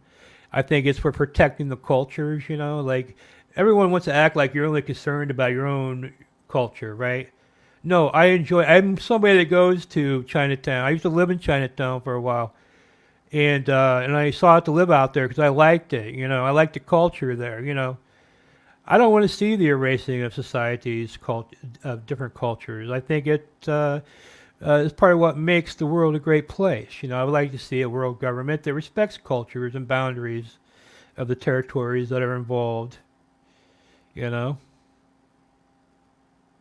I don't see what's white nationalist about any thought I have. And I'm sure there's some asshole out there that'll fucking twist it around, you know, just because he wants to turn me into some kind of scapegoat. Look, man, I'm sitting here. I got 4 viewers, dude. You know what I mean? You can take your boot off my throat, bro. You know, let me grow like the rose from concrete.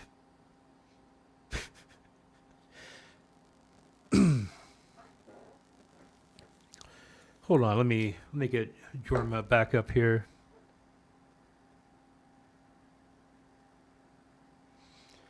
In one show discussion place, people were doing dirty jokes with each other. I joined in, and they immediately accused me of harassment. I was very confused. I don't know how they've been. Yeah, they do that. They do that, and it's not harassment. And in fact, you know, I have been victim of.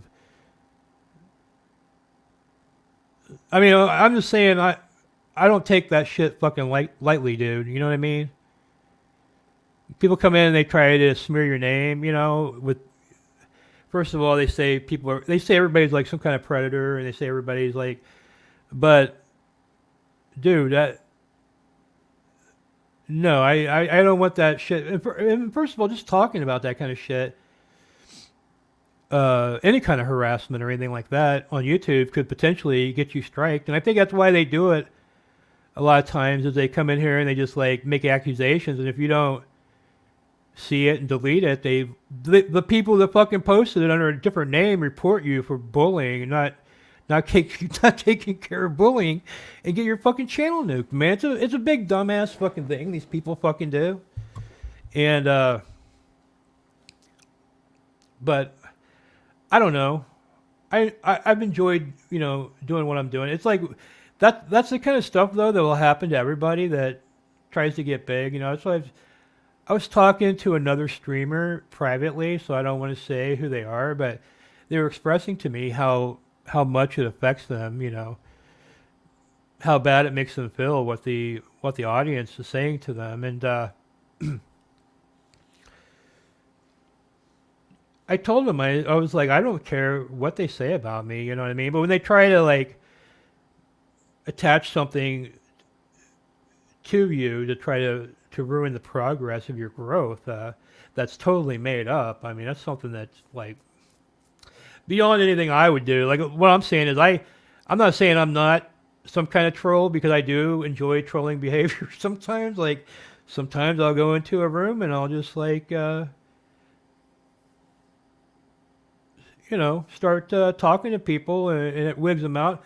And to be honest with you, I usually don't even like, I'm not even like joking. Like I'm literally like having a real conversation with them, and they cannot handle my opinions. And I don't even think my opinions are that bad, man.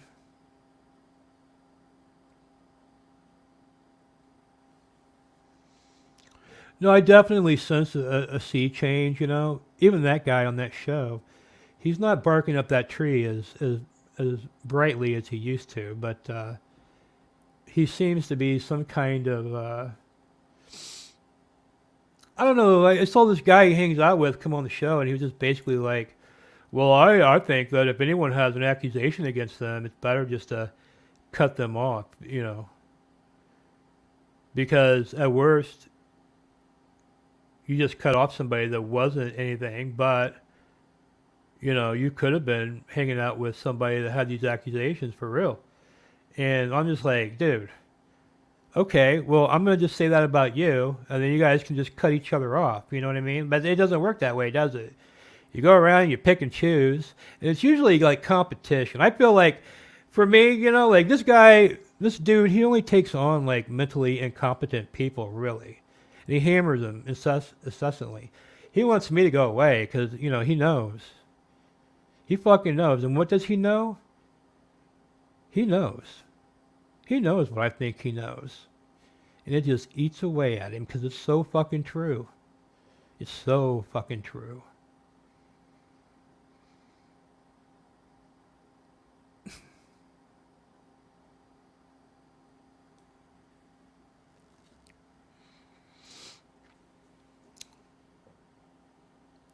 But yeah, I guess maybe I should talk about politics more in the morning. Because that shit really gets me fucking pissed. And it's not really the politics itself. It's just talking about these fucking dumbass people that they probably haven't read a book in fucking years. You know what I mean? Some of them, at this point, maybe have never even held a book in their hands. You know what I mean? They may have been off a fucking pad their entire life at this point.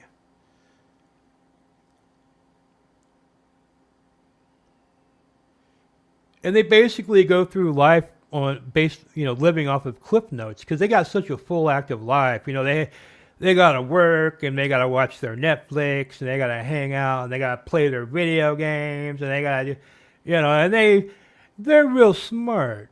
They're scientifically minded and they read these cliff notes because they're educated from college, and they read these cliff notes that tell them what's going on. Well, those cliff notes are a bunch of fucking bullshit, dude.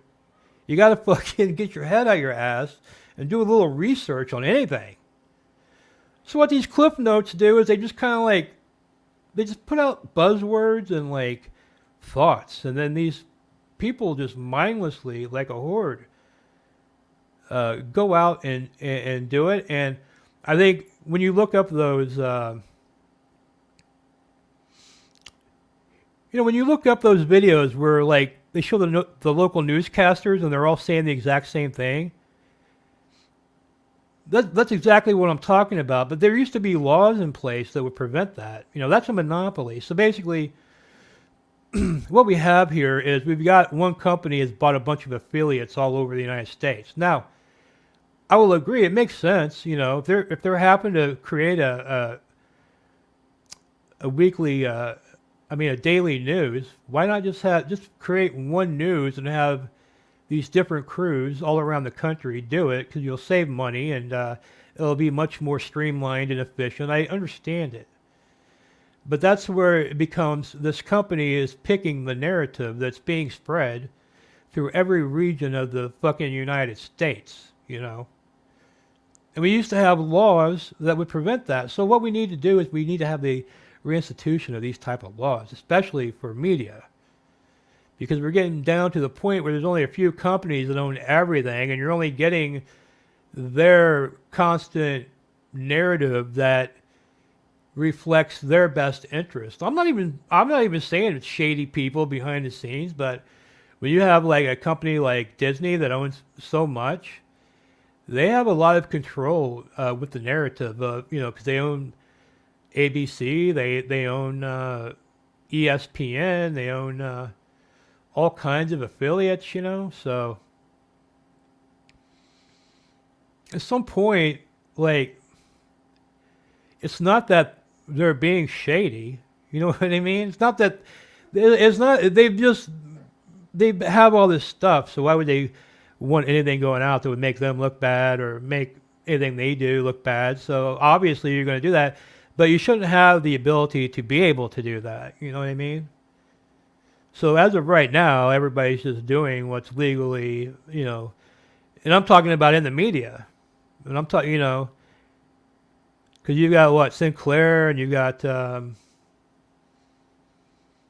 think that Fox Group owns a lot, and they own them all over the country. So you got these like three narratives like that are really, but there's more narrative, and also there's narratives from regions of countries, that used to have their own local news that would care about, what's going on in their area, and that would lead to progress in their area. No, they're all just talking about, what toilet people are being able to use in Florida or something.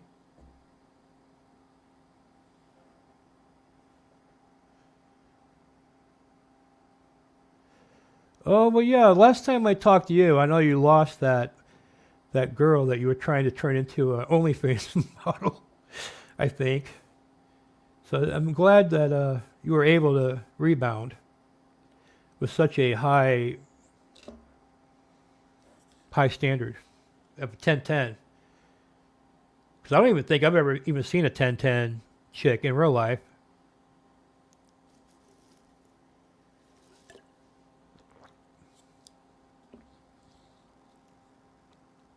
Oh, I know. Hey, we should next time you go fireworking, we should live stream that. I'm trying to do events, right? So I'm doing I'm doing a mini Manson. I'm doing Minnie Manson's birthday coming up. And in fact, I might.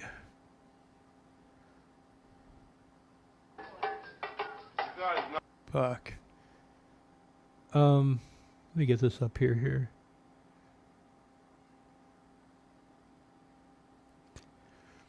Yeah, I'm doing this Minnie Manson birthday extravaganza July 29th, right? So I thought maybe like a special, like a live special, like a couple times a year. It's like Firework John from Finland, or Fireworks over Finland with John, live from Finland, you know. And we went like the real, the real Finnish fireworks, baby. You know what I'm talking about? Like to really bring the fucking viewers in. That'll be like a special we do every once in a while. Yeah, coming to you live. You like to see some fireworks? It's like some random day here, but some special deal in Finland, you know. And I'll really try to market it to Finland too, because they'll be looking for your ass for sure. You'll be on the fucking news, and we'll just be watching all the shenanigans over here live. I mean, I wouldn't do that without your consent, though. I wouldn't try to get you I wouldn't try to make you a news story in Finland unless you consented to that. I wasn't saying I would. If you didn't want to do that, I would still love to do fireworks over Finland with John live, and we can keep it quiet. I won't get the PR team involved.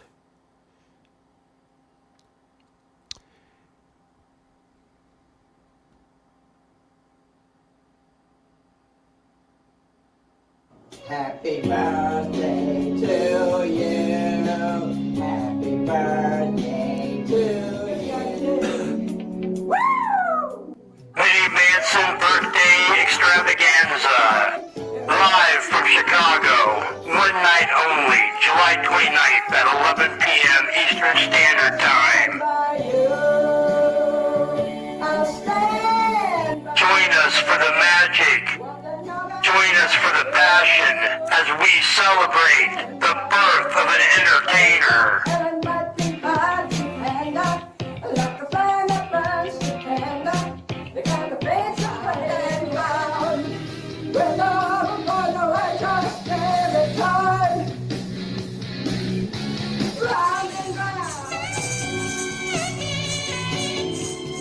Minnie Manson birthday extravaganza.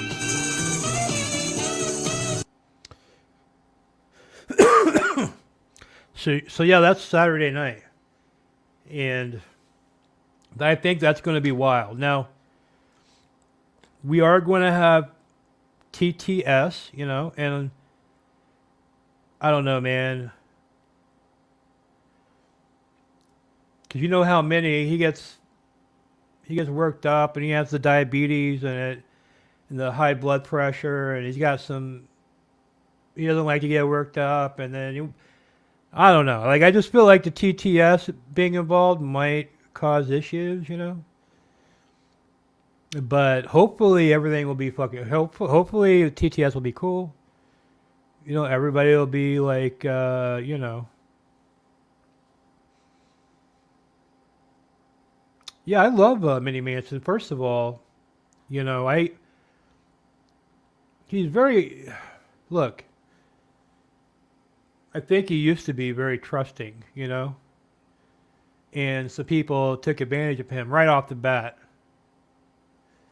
So now he's went from being like too trusting to he doesn't fucking trust nobody, dude. He doesn't, you know. I've only known Minnie Manson for about the last year. This is the fifth. This is the fifth time we've worked together. So I mean, we're averaging doing some stuff together every couple months, you know. And I'm only really now starting to get to a point where he's sort of trusting me a little bit. I think just him doing the birthday extravaganza. You know, he said in my Discord it was his birthday, and somebody mentioned we should do a live stream, and I was like, hell, I'd be down with that. And that's how it started. And we've been talking about it. I think it's going to be really fucking cool. But I just feel like if somebody's going to fucking say something, of course. I mean, because that's what happens to every fucking live. And I just hope Minnie can not get mad at me for one thing, and two, you know, do the show, because it's going to be interesting. It's going to be like an actual it's going to be like a live concert, and then there's going to be an opportunity for people to call in and wish Minnie a happy birthday. I'm not going to say that we're having a panel, you know, and that'll be about it probably. But there's a little bit more to it, but I can't get that into it. I'm still working on it.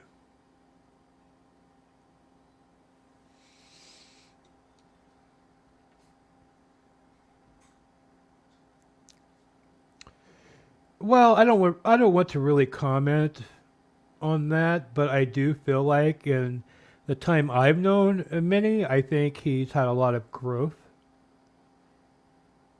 You know? Well, that's what I mean. Like, probably somebody did take down his Discord. You know, that's the poor thing about me. Like, there's somebody actually doing this shit to him. Like, he's not just making it up out of his fucking ass. Well, maybe sometimes, I don't know, but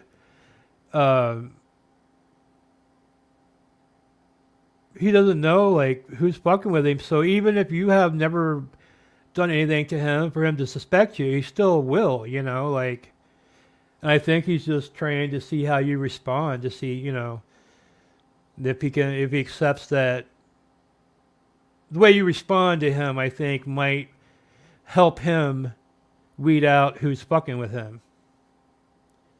You know what I mean? But yeah, when you got somebody accusing you of shit, that's not fun either.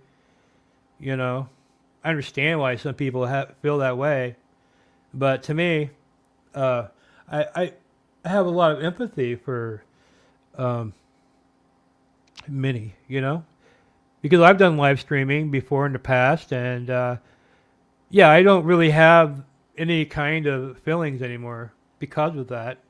I mean, I was on one of the more toxic sites, like in the history of streaming, really. And the things that were said to me, I would say maybe the first few months it hurt, you know. And then after that, I was just dead, man.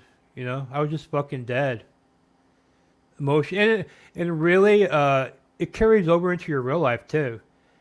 Because I'll be like insanely blunt with people. Like I have no governor of this might hurt this truth might hurt their feelings, you know. And I think it's because of the website I used to be on. Because to me, whatever I'm saying to you couldn't possibly offend you based on what I know to be said to a person that is truly offensive. That has been said to me. Repeatedly, and really 90% of it, you know, it's very unoriginal. You know, it's really that 10% original ones that hurt. But those are the fucking ones now that I just laugh my fucking ass off, because I like it to be witty. You know what I mean? Like, so that's kind of my humor. You know, like, I mean, I am self-deprecating, so. But I will talk about other people too. In the past, I don't really. To me, I don't want to make jokes out of other people. You know, at this point, Now, on that website I used to be on, that was what the audience wanted, and everyone there who was participating knew that's how it was. Like, what I and that's where it got really weird, because there was actually like a couple of handicapped people. There was like a girl who she actually knew Jared Leto somehow. She was in the Make-A-Wish Foundation type of deal. I don't think she was dying, but she was like a paraplegic, and they would just wheel her out there and put her on cam, and she would like type with her mouth with a fucking straw. And it's a website where you rip on fucking people, basically, right? So, they roll that out there, and it's like, and she's telling you, you're fat, you're ugly. She's typing this with her fucking mouth, right? She's telling you you're poor, you're a piece of fucking shit, And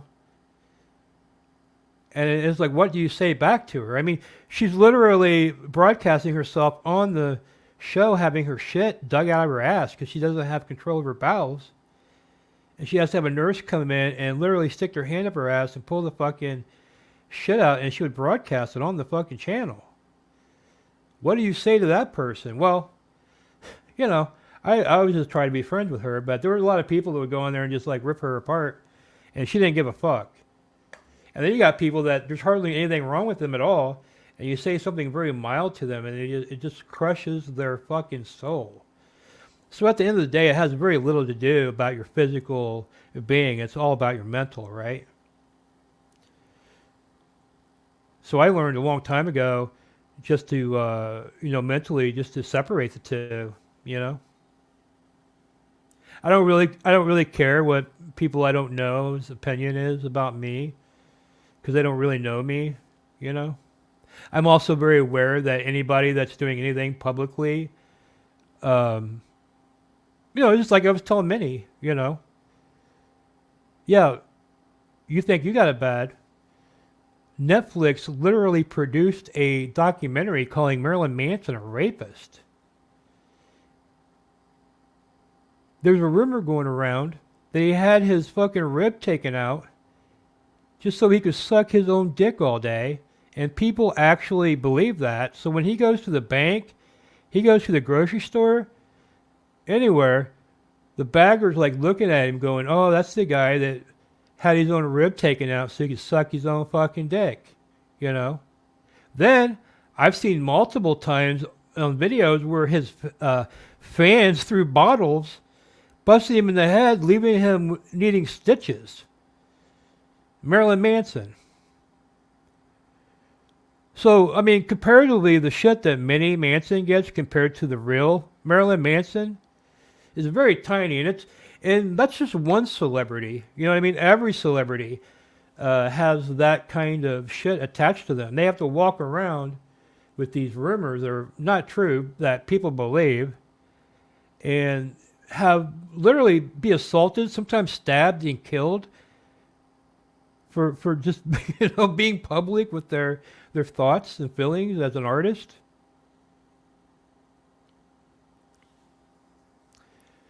John B. It's funny because it's funny you mentioned Ron Jeremy. Now,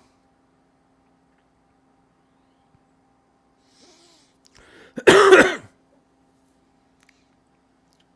long time ago in a galaxy far, far away, I think it was 1995, and Grady George was just a very young man right out of high school,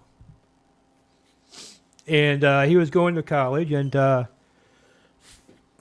he was involved in the making of an independent film, which never got made. But I had heard somebody that I knew that made porno films knew Ron Jeremy's scene rate, and it was within our budget.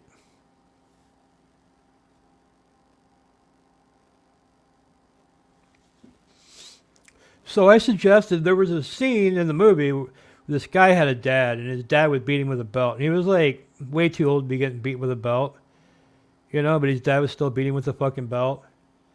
And I wanted Ron Jeremy to be the guy's dad, and I was going to fly him to the shooting location and just have him beat this guy with a fucking belt while I film him, and put him in the fucking movie.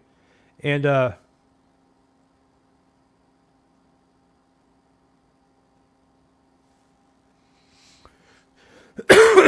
Sorry, I'm reading the comments.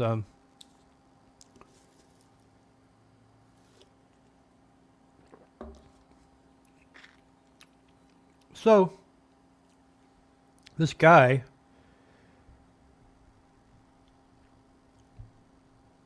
I know that made pornos, he gives me this agency to call to request, getting in touch with Ron Jeremy. So I call this number, and I'm pretty sure his name escapes me right now, but he's like a legendary porn figure from this southern Los Angeles area. I think his name's like Jim South or something like that. I think it was literally his fucking office, right? So he picks up, and I'm like, yeah, I want to do this movie with Ron Jeremy, and I'm looking for him, and somebody told me you might be able to put me in touch with him, and he's like, oh yeah, I've got his manager's number right here. So he gives me his manager's number, right? So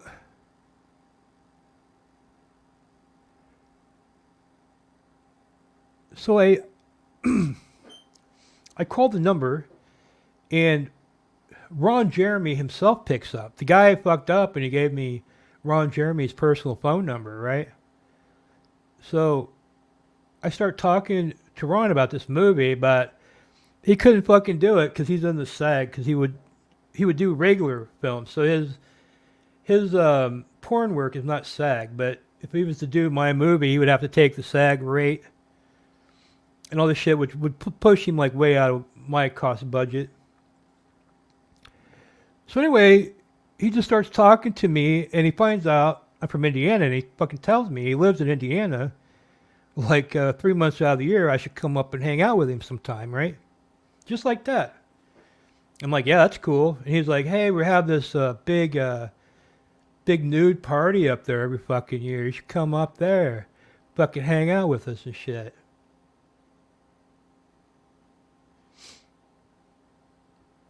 Yes, John. He didn't do SAG. Oh, I get what you're saying. Trying to make it a little funny there. But anyway, so at the same time, I was working on a public access show that was airing in a fairly large city, and I had a pretty big audience. And I asked him if I could come up to that party and interview him for this public access show. And he's like, yeah, sure. So this party is something called Miss Nude Galaxy, I think. It was held every year in Roselawn, Indiana, and I think it still is. And the biggest sluts on the fucking planet Earth descend on this town, and this town is a nudist colony.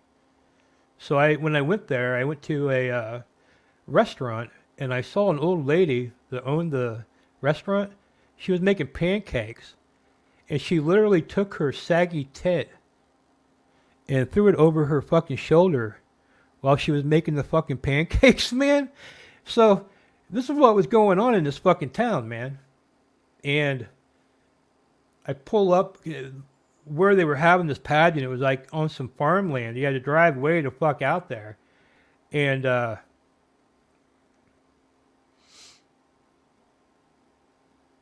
I saw people fucking, like, just in the back of trucks and shit. There were gangbangs going on. People were filming it, all this fucking shit. So it was just me and my friend, and we had some video cameras and some camera kind of equipment with us, right?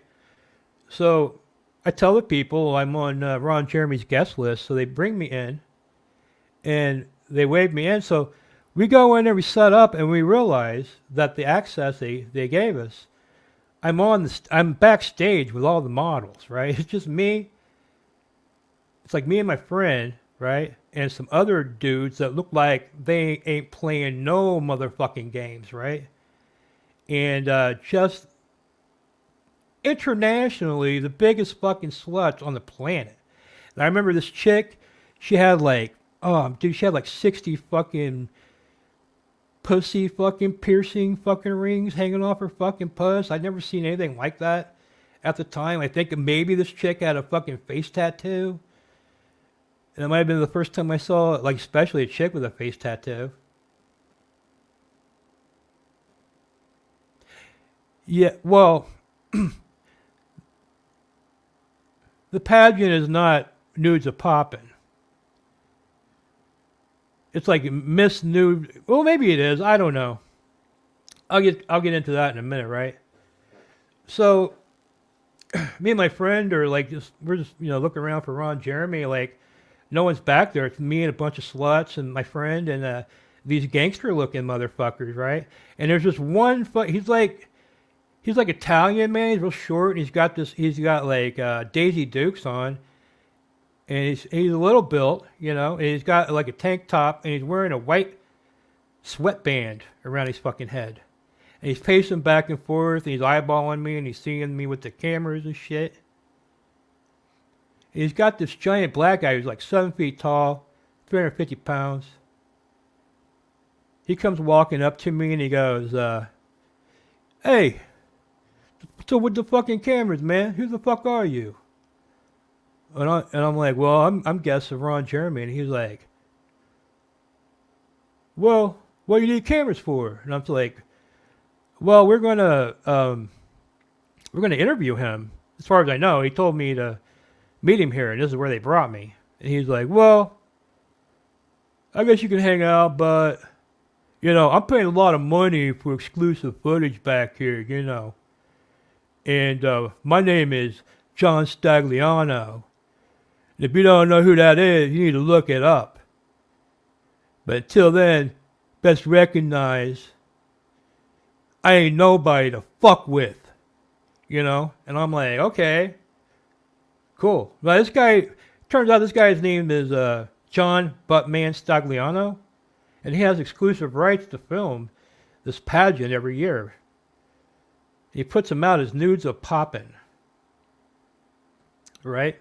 And he thought I was there to try to steal bootleg footage of the stuff. So the whole rest of the day, I mean, literally, there's like 3 black dudes back there with fucking like pipes and shit. And they're fucking just whacking them on their hand, fucking watching me and my friend. And I'm like, fuck it. I'm back here with some of the craziest skanks I've ever seen in my life.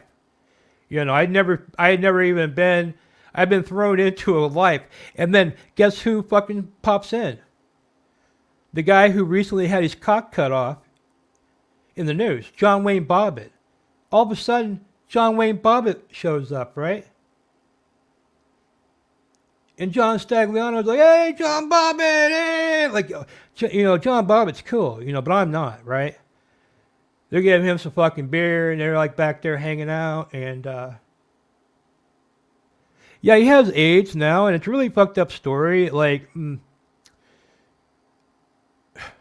I don't. Maybe I'll get into it in a minute, but I don't know if I should because at the end of the day, I kind of like John Stagliano, and I don't really. I mean, honestly, like, he's from a place I wasn't. I mean, I was fresh off the farm and right out of fucking bumfuck nowhere, high school, right? And I'm thrown into this fucking world where. I think if these guys had gotten wind, or even like one whiff that I was fucking gonna steal their fucking footage and put it out, they would have fucking bashed my fucking head in, dude. I have no fucking qualms about it. These were like some gangsta ass porn industry people right out of fucking LA.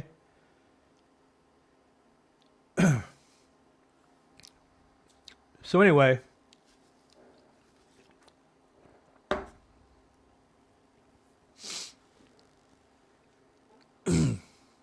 I gotta collect my thoughts for a second.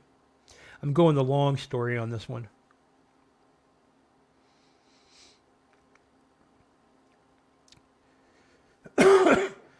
So me and my friend, we start like shooting segments with these freaky chicks, man. And they just see us with a camera. And they've flown from all over the world to fucking be in this pageant, right?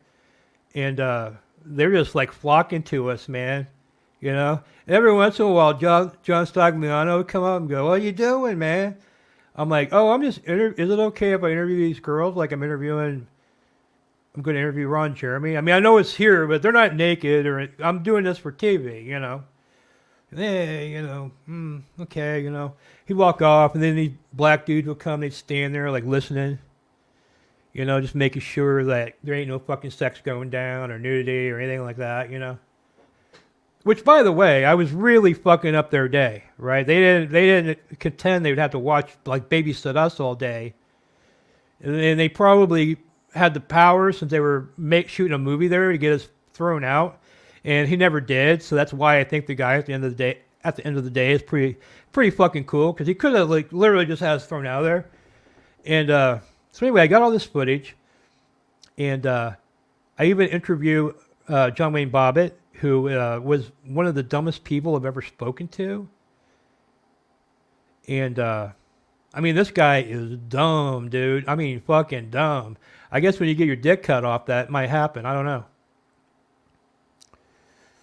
So anyway, you know, I interviewed Ron Jeremy. I interviewed John Stagliano too, which was like, and that was Stagliano in his fucking prime too. You know, when he had the fucking penis pull in the back and the Buttman magazine, you know, crack open a fresh pack.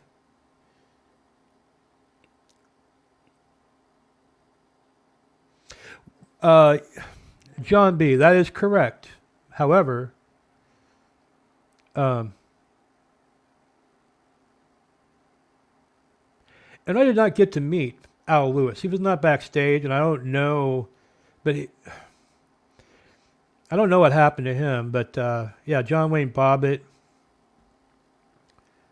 So they're there filming this, and it's technically an adult film. It's a porno because all these chicks are completely naked, and they have events like, you know, throughout the day. And basically, they've got this area, like a cage, it has all these chicks, and I'm inside this cage with these chicks, and there's like thousands of people, like on these long.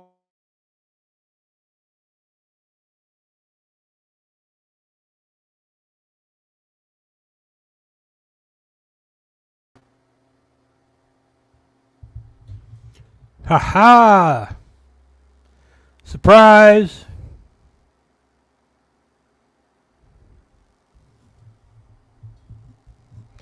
All right, can everyone hear me? I'm not sure.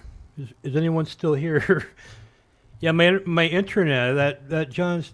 I think the Buttman didn't like what I was about to disclose.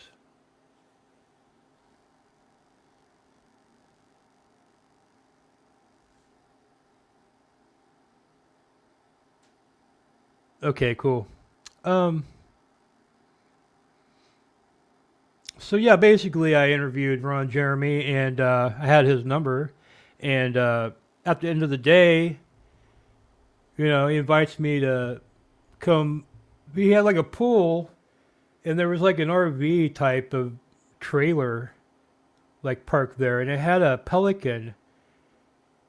It had like a pelican painted on it, and he was telling me that he lives in this trailer 3 months a year. There's all this land's owned by some porn guy from the 1970s. That back when they did the golden age era of porn. Then they made like the real kind of movies that had to have plots and stuff and shit. This guy had bought like this big chunk of land up in Indiana, and they turned it into a nudist colony now.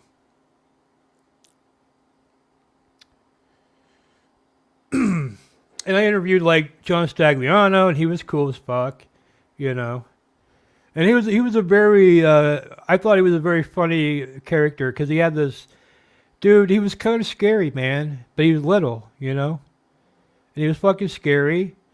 And but the funny part about it was he had this white, like his clothing. He had these like Daisy Dukes on with a fucking tank top and a fucking white like sweatband, and he was fucking intimidating the fucking shit out of me, dude. And looking back on that, it's funny, but at the time it was not that funny.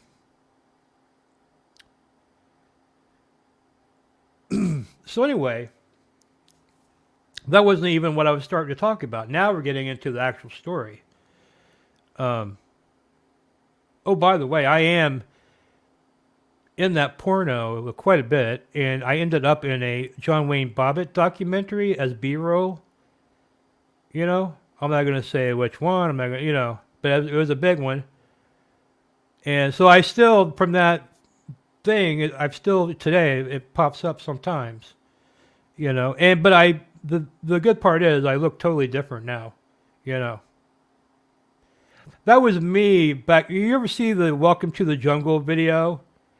Where Axel's getting off the Greyhound and he's got the hay sticking out his fucking mouth, just like some hayseed getting off the fucking bus in the motherfucking jungle.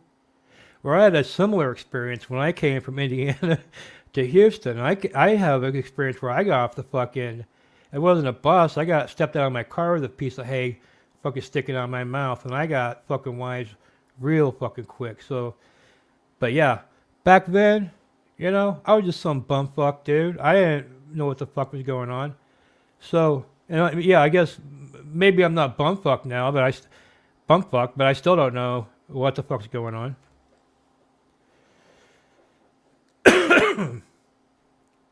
But I mean, I could have got rolled. I mean, I was always in this fucking shit from an early age. Where I don't know if I've told you guys about the time I got obsessed with writing.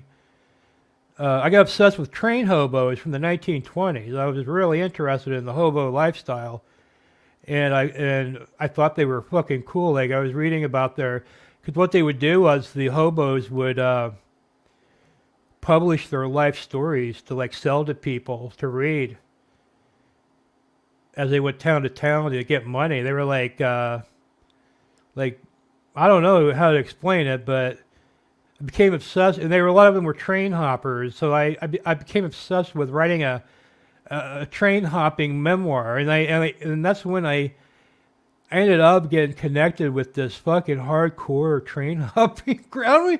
I'm not. Wait. No, first of all, I'm not connected at all. What I'm saying is that's when I found out about this group. I have no connections, nor would I ever claim that. But these people are undocumented people. They're the sons and daughters of train hoppers that have been going on for years. They've never even been documented in society. And they'll fucking kill your fucking ass and just throw you right out the fucking train, dude. And nobody's ever going to fucking know who did it or anything, man. You know what I mean? And I got pretty deep into. I actually went on a train hop and some scary shit fucking happened, and then I train hopped the fuck off, and I realized that I don't want to write a train hopping memoir, So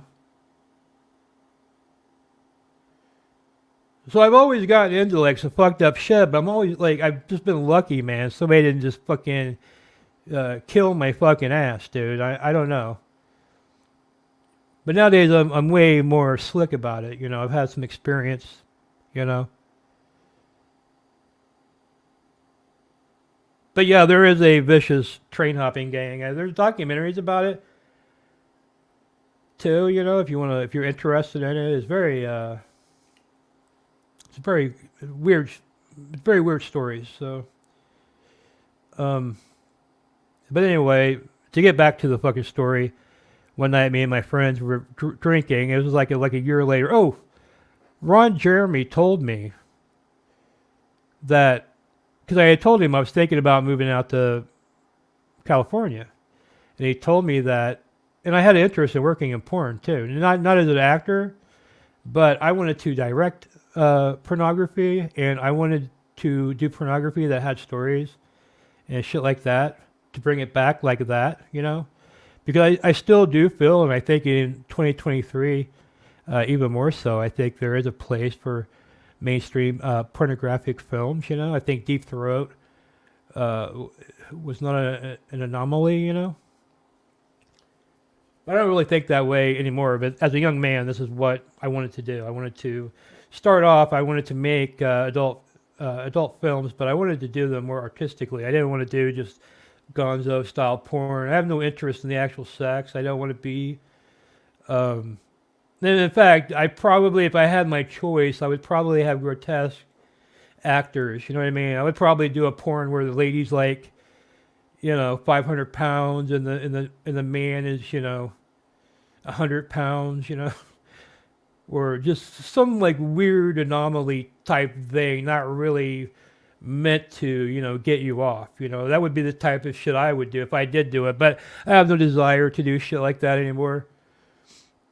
And also, there's not much money in porn with grotesque people either. That's why you don't see a lot of it. But I wanted to make actual like films that would cost money to make using grotesque people. So that's what I'm saying. It's really not. It's not feasible to do unless I just had a bunch of money and I could just do whatever I wanted to do, and didn't give a fuck. And I think once I had a finished product, people would understand what I'm trying to do. I have a hard time explaining to people what I want to do. So anyway, me and my friend, we called Ron Jeremy one night. Like, we prank call him, And I forget what we told him, but we were like pranking him and shit, and he was just like going along with it and stuff, like we were like fooling him so fucking easy, man. Like he didn't even accuse us of like fucking around or anything. He just believed everything we were fucking saying to him. So it was kind of funny, right? And so then like maybe like a year later, me and another guy called Ron Jeremy. And we do some kind of prank on him again, and he's like totally falls for it. Like he's just going along with it for like, we keep him streamed up for like an hour straight, And we're just drunk fucking around. It's just me, him, pranking Ron Jeremy.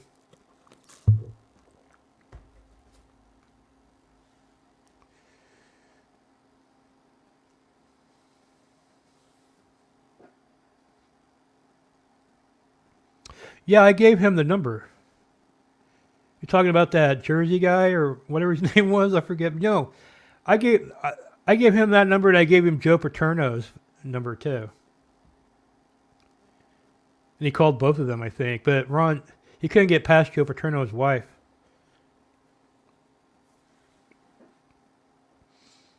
Because I have like just from like my past.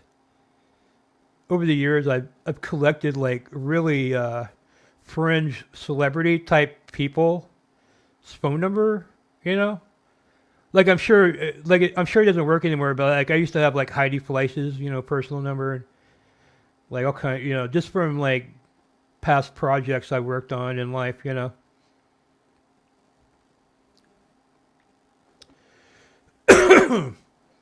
anyway, one night.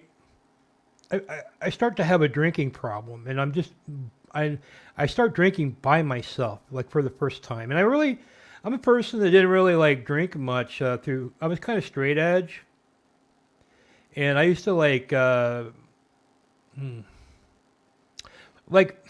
built a dream machine. I don't know if you know what that is, but it's a machine that was developed in the 1960s that puts you in a dream like trance, and I would sit around for like hours and days sometimes, not on any kind of drugs. I would stare at the dream machine for like days, and I would be like pretty fucked up. I mean, I would be in a whole different realm in my mind. I mean, it was like it's really hard to explain. And if you're interested in building a dream machine, you can find the instructions online, because that's what I did back in the day. I didn't get them online, but I got them out of a book on how to construct it. So yeah, I would do shit like that. I mean, I remember I would like stare at lights. I had these mind melding books where they basically would tell you how to basically like brainwash people and stuff like that. And I would just read them just because I thought I just thought it was interesting, because I was interested about the processes of the mind.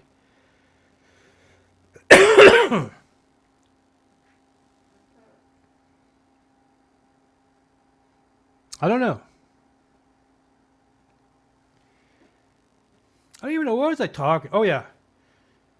Anyway, basically, I didn't do drugs or drink or anything like that until I was. And when I say I didn't drink, I did drink. I would get blacked out drunk like maybe once a month at a house party or something. That was when I've got some fucked up stories from those things where I've actually been assaulted. When I've been intoxicated. But for the most part, I didn't drink, do drugs or anything.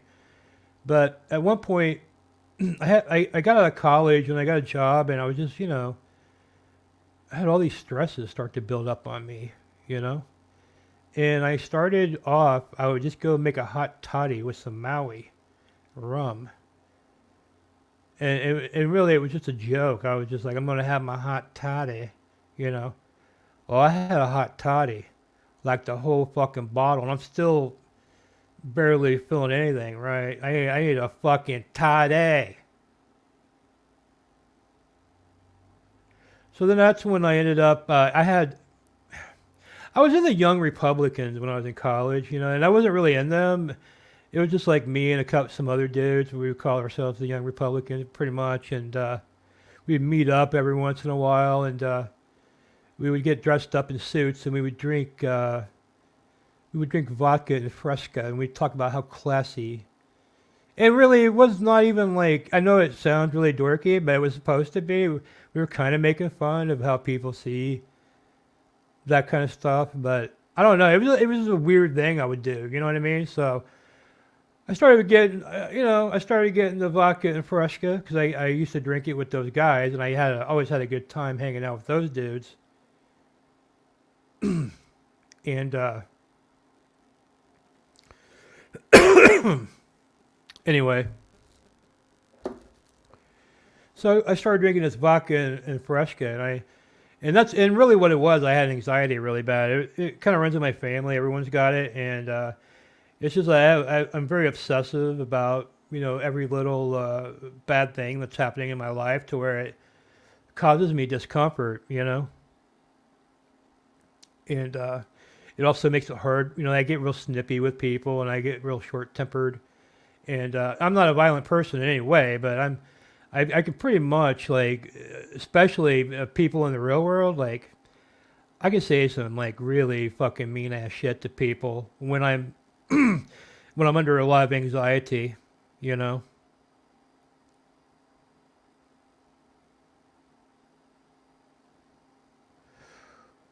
Oh, well, the John Stagliano story is out there, John B., if you look it up. Basically, he was married to a porn actress who was a well-known actress at the time, and they had a mansion up in Hollywood Hills, and he has a big penis. I think possibly he still owns it. He's still a player, I think, in the industry. That's why honestly, I'm a fan. I think he's a cool guy. I don't want to talk shit about him, but all of this stuff is public information, I think. And also, I'm doing it off the top of my head, so I want to say allegedly because I don't want to get anything wrong about it. But from what I remember, he was his actress wife, and I think he was married to her. She had some emotional issues, and it was around that time, I think. Well, I don't know. You ever see a "Don't Cry" video where Slash goes driving off the fucking Hollywood Hill and he's like all fucking smiling and shit? I think that's what his wife fucking did. They have like some kind of sports car. She went ripping through the Hollywood Hills, drove right off the fucking cliff. So that caused him to go nuts because he loved her, man. He fucking loved her. And from what I understand, and this is not any kind of inside information based on me meeting him that one time. But no, I just have any information anybody else can just look up. So, and again, this is all allegedly. Some of it this is off the top of my head because John B is asking for it. But basically, he just went crazy, man. Like he was suicidal, but he couldn't kill himself. He didn't have the balls to kill himself, so he flew down to South America and he hired a transsexual Because I think he also felt guilty for the death of the woman, so he wanted to be punished, and he wanted to be punished in his life. This is what was going on in his head. From what I understand reading, from what I remember reading about it. So he goes down there and he films himself get butt fucked by a transsexual in Brazil, I think, who has AIDS, and he subsequently came down with the HIV virus. Now, what happened since then was there was a lady, I forget her name, she contracted AIDS from the world's biggest butt gangbang video, where I think she, like 100 guys, did her anally or something. And she contracted, one of them had AIDS or HIV, and she ended up getting HIV. And I think, it kind of blew up into a media story for a while. And I think they kind of got, because they both have HIV, they connected that way, I think, and they became, ended up getting married. And I think they had their sperm and eggs washed because he's very wealthy. You know what I mean? I think he made shitloads of money. He kind of invented something called gonzo porn, which is where basically you just cut all the bullshit out, and it's just a series of like cum shots and stuff like that. A couple minutes to jack off to with a cum shot and then another fucking one, Those were the John Stagliano movies. He also introduced Rocco to the world, who was a porn legend.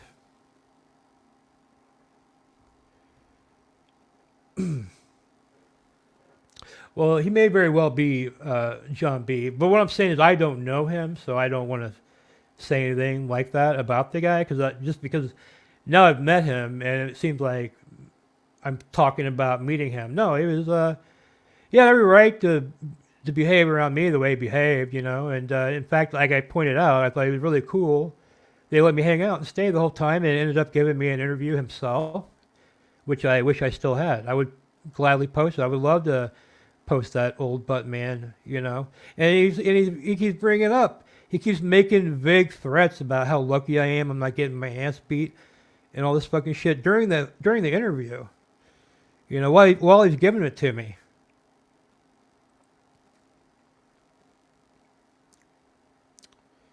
But yeah, I think they have children now. He's a family guy, and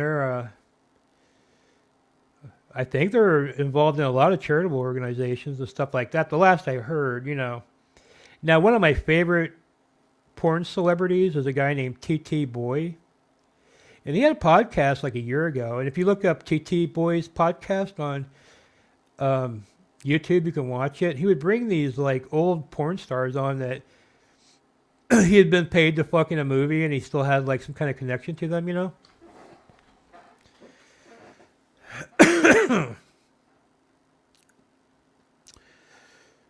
So his podcast was really good, I really enjoyed it.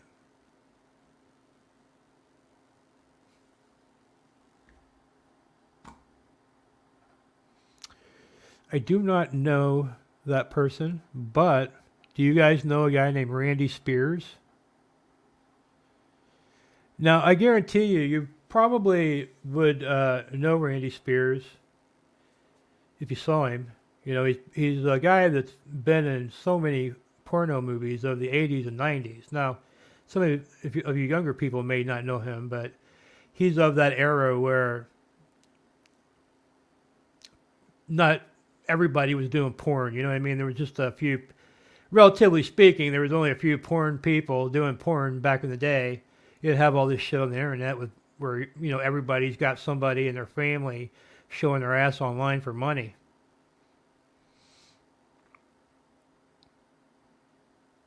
That's a different kind of porn from what I'm talking about. This guy was a porn star, Randy Spears. So you probably would recognize him.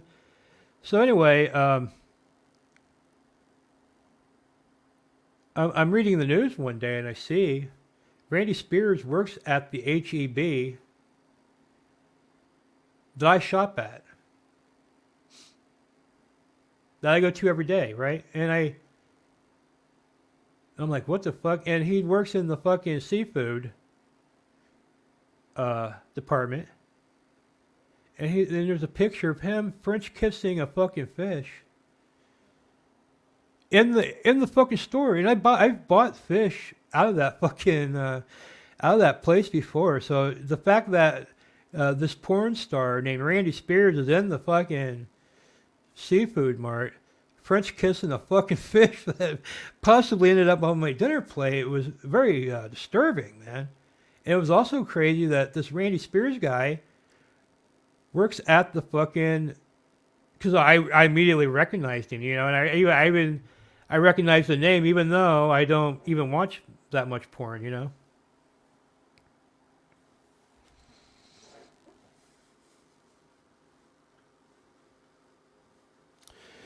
So anyway, I go in there one day, or actually the very next time I go in there, I look, and there he is in the seafood department. He's standing there.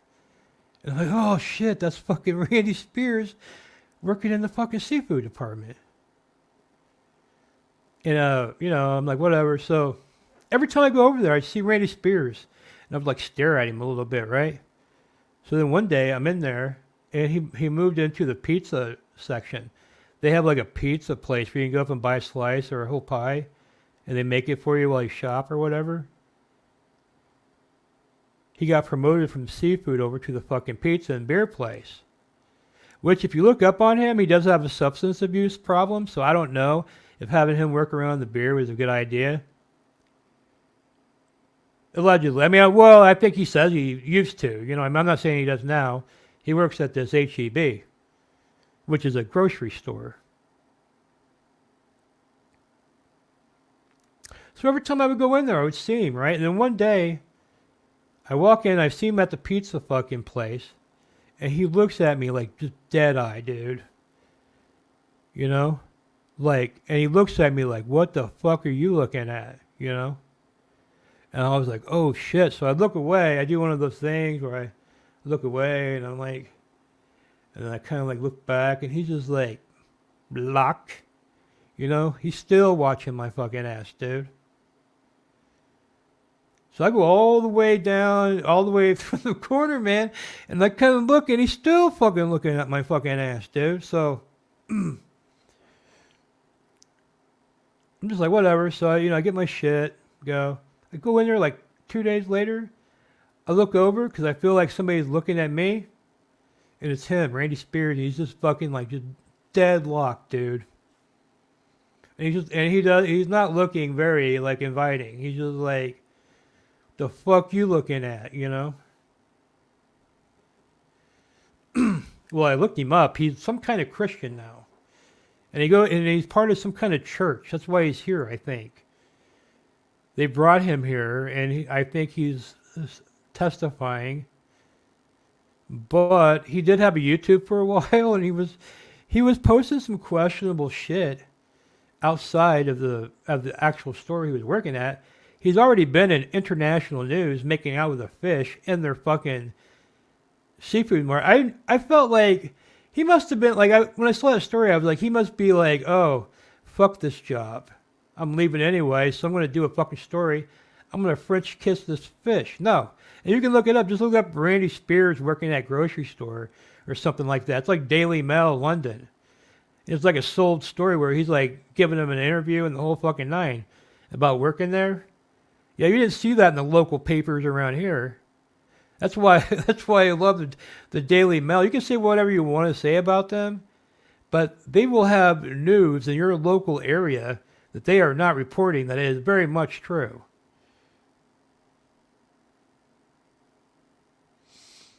That's like maybe 2 years ago.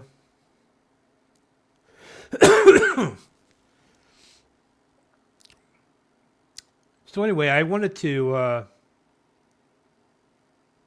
talk to him. I wanted to go up to him, but he was so like, he didn't seem very like, inviting, to talk to. So it was a little bit intimidating for me to just walk up and go, "Hey, Randy Spears, I saw your newspaper article with you making out with that fish, and I saw you fucked like 10,000 women." Yeah. Well, want to hang out? Like, I don't know. Yeah, I'll go hang out with you.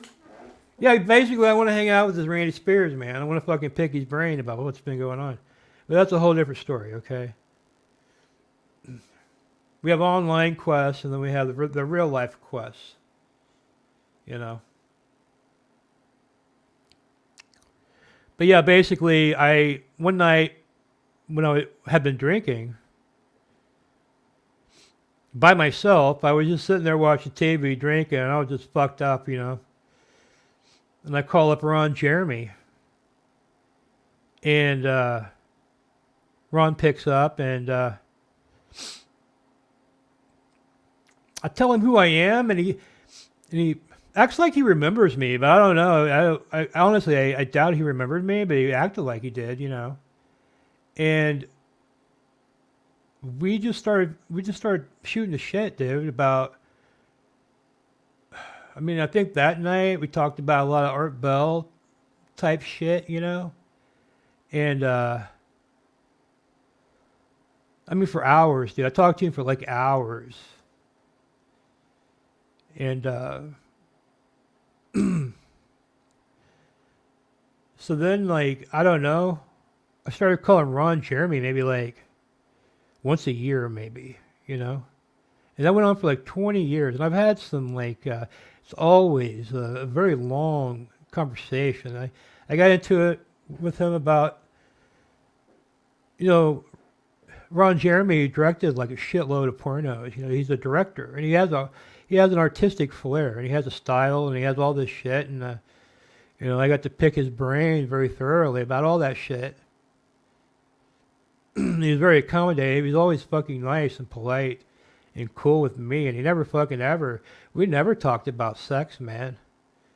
You know, he told me he was Jewish, and he told me about how he'd go live in a mud hut in Israel, like 3 months a year, and he was explaining to me about how, like, they don't care about porn.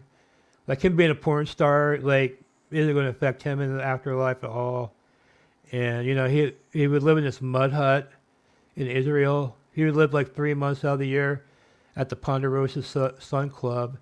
And then he would live 3 months a year in this mud hut in Israel. And then he would live in this condo he had in L.A. You know? And, yeah, he was a cool guy. I felt like he was a cool guy. I felt it was a shame, like, if what they say he did, you know, I mean, I think a lot of it, I don't want to comment on it because my opinion doesn't really matter. Ron Jeremy's basically dead now. He'll never stand trial for that. He's been committed. He's basically in a hospice, you know. He's so fucked up. He's gone. He's gone. Like, whatever happened to him while he was locked up, he's completely gone, you know. And the last images of him I saw were very, very sad. But as far as my dealing with him, he was always really cool, and I learned a lot of stuff from him, not just stuff about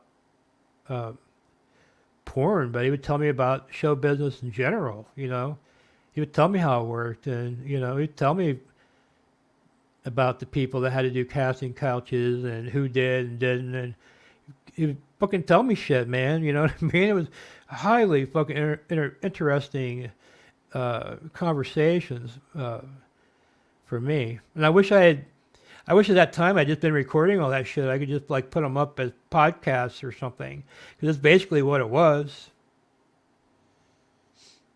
And it was always super cool. And then he was on Battle Cam, and I was on there, but I didn't say anything to him that I was even on there. And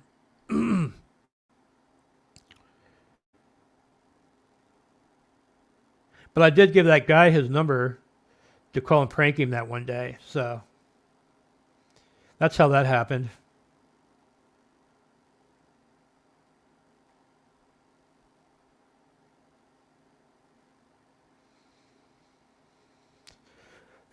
So anyway, it looks like we're actually going to hit 3-hour mark, man. I'm pretty excited, you know.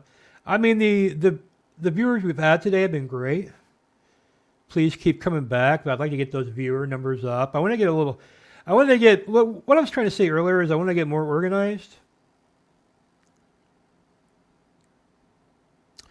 And I want to have some material to go to, and I don't want to just sit here, you know, relying on you guys to ask me questions or, That should be last resort, not first resort. But I don't know. I just wanted to do a show today. But yeah, I've ended up doing almost a 3-hour show by myself, which I'm pretty happy with. I think I'm gonna check out what needs to be done.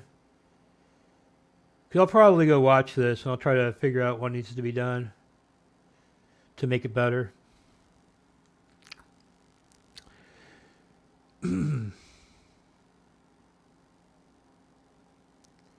So we got like 5 minutes here. And I'm not sure if anyone's still here, but if you're not,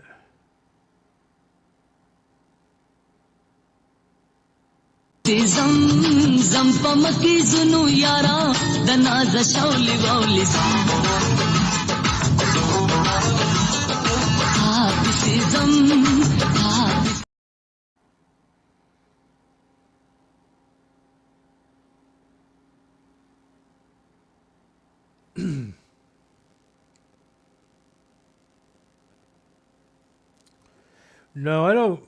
I never really talked to Alki ever, but I was on Film On for a while, and I would have to go through Lily.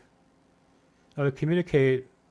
She would send me videos he would make sometimes, and they were like black and white, like he was in a limo or something, and they were telling me I had to like stop cussing and stuff because on that app. That's why Dave Live would like didn't want people to cuss and shit, and thought it was lame, but he was on that Film On. They put me on Film On. They gave me my own Denty channel, and they bought time in England, and they put my fucking show all across England, man.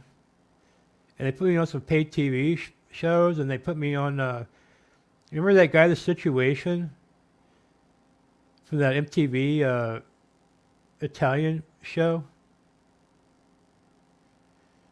Anyway, he was like still pretty big then, and for some reason my show would fucking air on the front page of his official website because Alki was paying. But I told him, I was like, he started pressing me about every little thing on my show, and I kind of thought they were trolling me because I was like, I didn't even know what the fucking app was back then. So I told him I wanted it out, and then after I told them I wanted it out, they fucking acted like I was a piece of shit after that. So when they got the TV channel, they wouldn't give me a time slot, but they took my fucking show almost every time I did, and they would put it over the top of whatever crap they had fucking playing,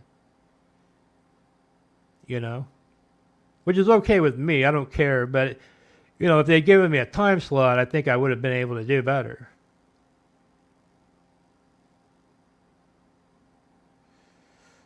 I have no idea if Dave Live. I have never spoken. I tried to I think I was outside Dave Live's condo one time because he had told me some shit about he lived in these condos and stuff, and he described the area, and I knew exactly what he was talking about, and there was like a milkshake place and right outside the building, and I fucking called in there during the show, and I told him I was there, and he flipped the fuck out, dude. He flipped the fuck out. And I was like, come on down, man. Let's hang out. Let's fucking stream. And he was telling me he was going to fucking call the police on me and shit. But I just happened to be, I was going to go to that place anyway. Like, I didn't even, I just happened, when I went to that place, Dave Live was on.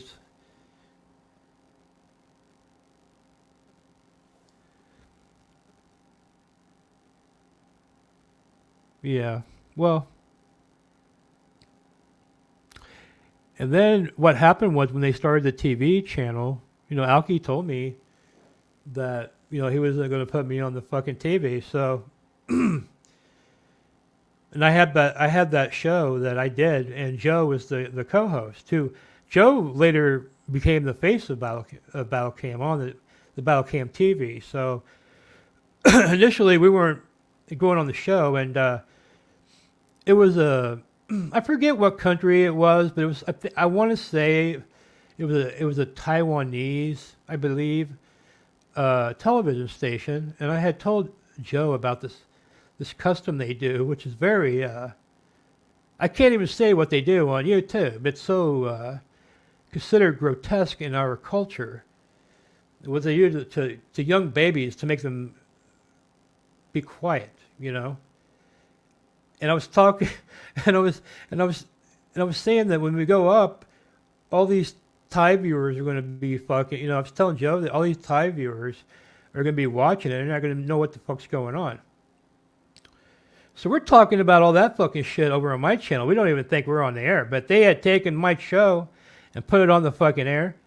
And I'm talking all this shit about these people's customs that these strange things that are like honestly, they're fucking like if they do it here, they're going to jail, But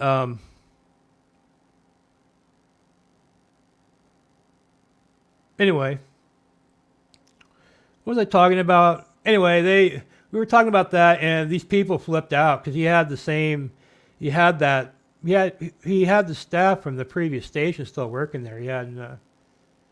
They heard that and they flipped out, and I think it caused him a lot of problems, and he banned me permanently forever from the channel. Even though I did not say that stuff, I had told Joe this stuff previously to going on. Just as a weird trivia tidbit about these people. And Joe mentioned it on my show, right? And so technically Joe's the one that caused all the issues with the staff at the fucking place after that was said. But no, Grady George gets fucking banned for life, and Joe gets promoted to be the face of Battlecam, gets flown out there to LA, and gets in a studio, and he's on there fucking every fucking night. And I'm thinking, and who helped me get back on there was Zolar. Zolar set up like an on-camera meeting with me and Alki. And I literally had to beg Alki to let me back on like a bitch, man. Which I would never do, but I had this show with Joe, and so he lets me back on, and then Joe quits the fucking show and moves out to LA to be on Battlecam. And they continue to take my show. Like almost every time I did a show, they would take my fucking show, So it was like I was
sorry about that.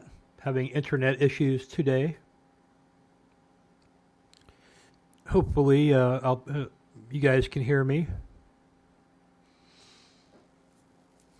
But no, I've always thought Alki was cool, you know.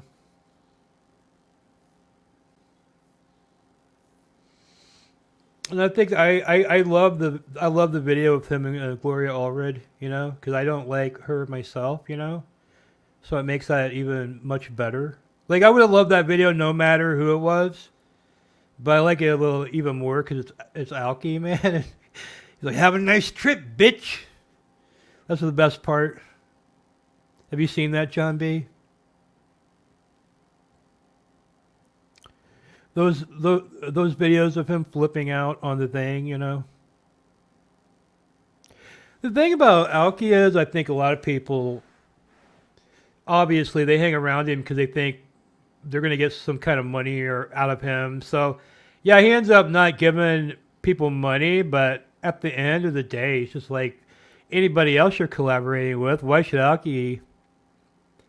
Alki's already paying for so much just having a fucking site that will let us do whatever the fuck we want to do, and puts us, like he would put me on fucking pay-per-view television on cable systems all across the United States. He didn't even fucking know me, man, like at all. He was just fucking like, I'm just some guy on his fucking thing, you know. It was fun, dude. It was fun shit. You know, I like Alki, man. I think he's cool as fuck, and I would never take. They actually. I swear to you, Lily. Last time I had any contact with them, it was like a long time after I left. Lily contacted me, and she tried to pay me off. It was like 15 grand or something. And she said Alki's ending battle came. He wants to square up or something like that. He's trying to square up. And I told her, I was like, I'm not giving you. I don't know why, but I had a job that had a no compete clause. So even though it wasn't doing what I was doing, it was like a competing company. So I felt like it would cause me problems if I accepted money. I just did that shit for fun anyway. But like I think some people like did stuff that was. I mean, I think. Like, he would have them do, like, really crazy shit, and they would do it. And then he would, like, get out of paying them on some kind of technicality, which was kind of mean, but it was funny, you know. I don't know. I don't speak for anybody else. I mean, that's just a platform that had people on it, you know, all kinds of different people. I mean, when I left, there were a lot of people that were harming themselves and stuff like that, and that's really why I didn't want to like be there anymore, because you were getting to the point where you were going to have to, if you wanted to have any kind of audience, you're going to have to harm yourself. It just kind of went into that wave, you know. So I was like, yeah, it's time to leave this place, you know. At the end of the day, I was just trying to be funny, you know. And I like to have conversations about fucked up shit, really, that really don't have that much meaning or merit, really. Just weird tidbit type shit. I like to like deep dive that kind of shit, and a lot of it is extremely weird. Like, truth is way weirder than fiction, man.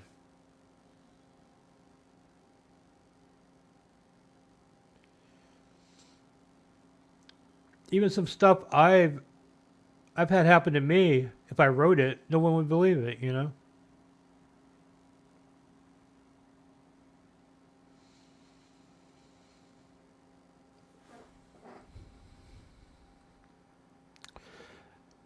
I really don't know, you know? I don't really keep tabs on his sex life. I would assume, maybe.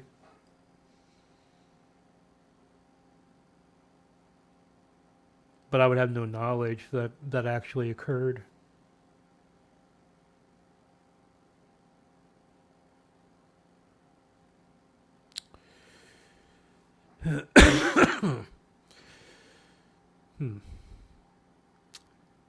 Well, guys, we've had a 3-hour show. I'd like to thank the two of you that have hung in there, made it through with me. I don't know if anyone, you know, hopefully some people will watch later too. I mean,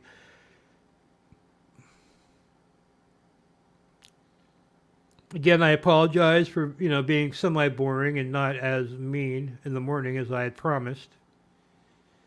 But I am a little meaner, I think, today than I normally am. I'm getting there. And when the rage starts to flow, I think that's when your morning turns to darkness will be at its peak, and the demons shall be unleashed upon the earth. At least that's what I'm going for this show.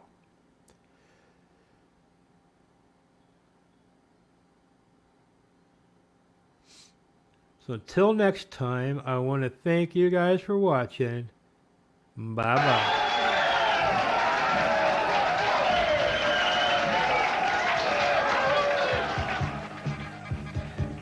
Security for Mr. George provided by Bond International Security of Anaheim.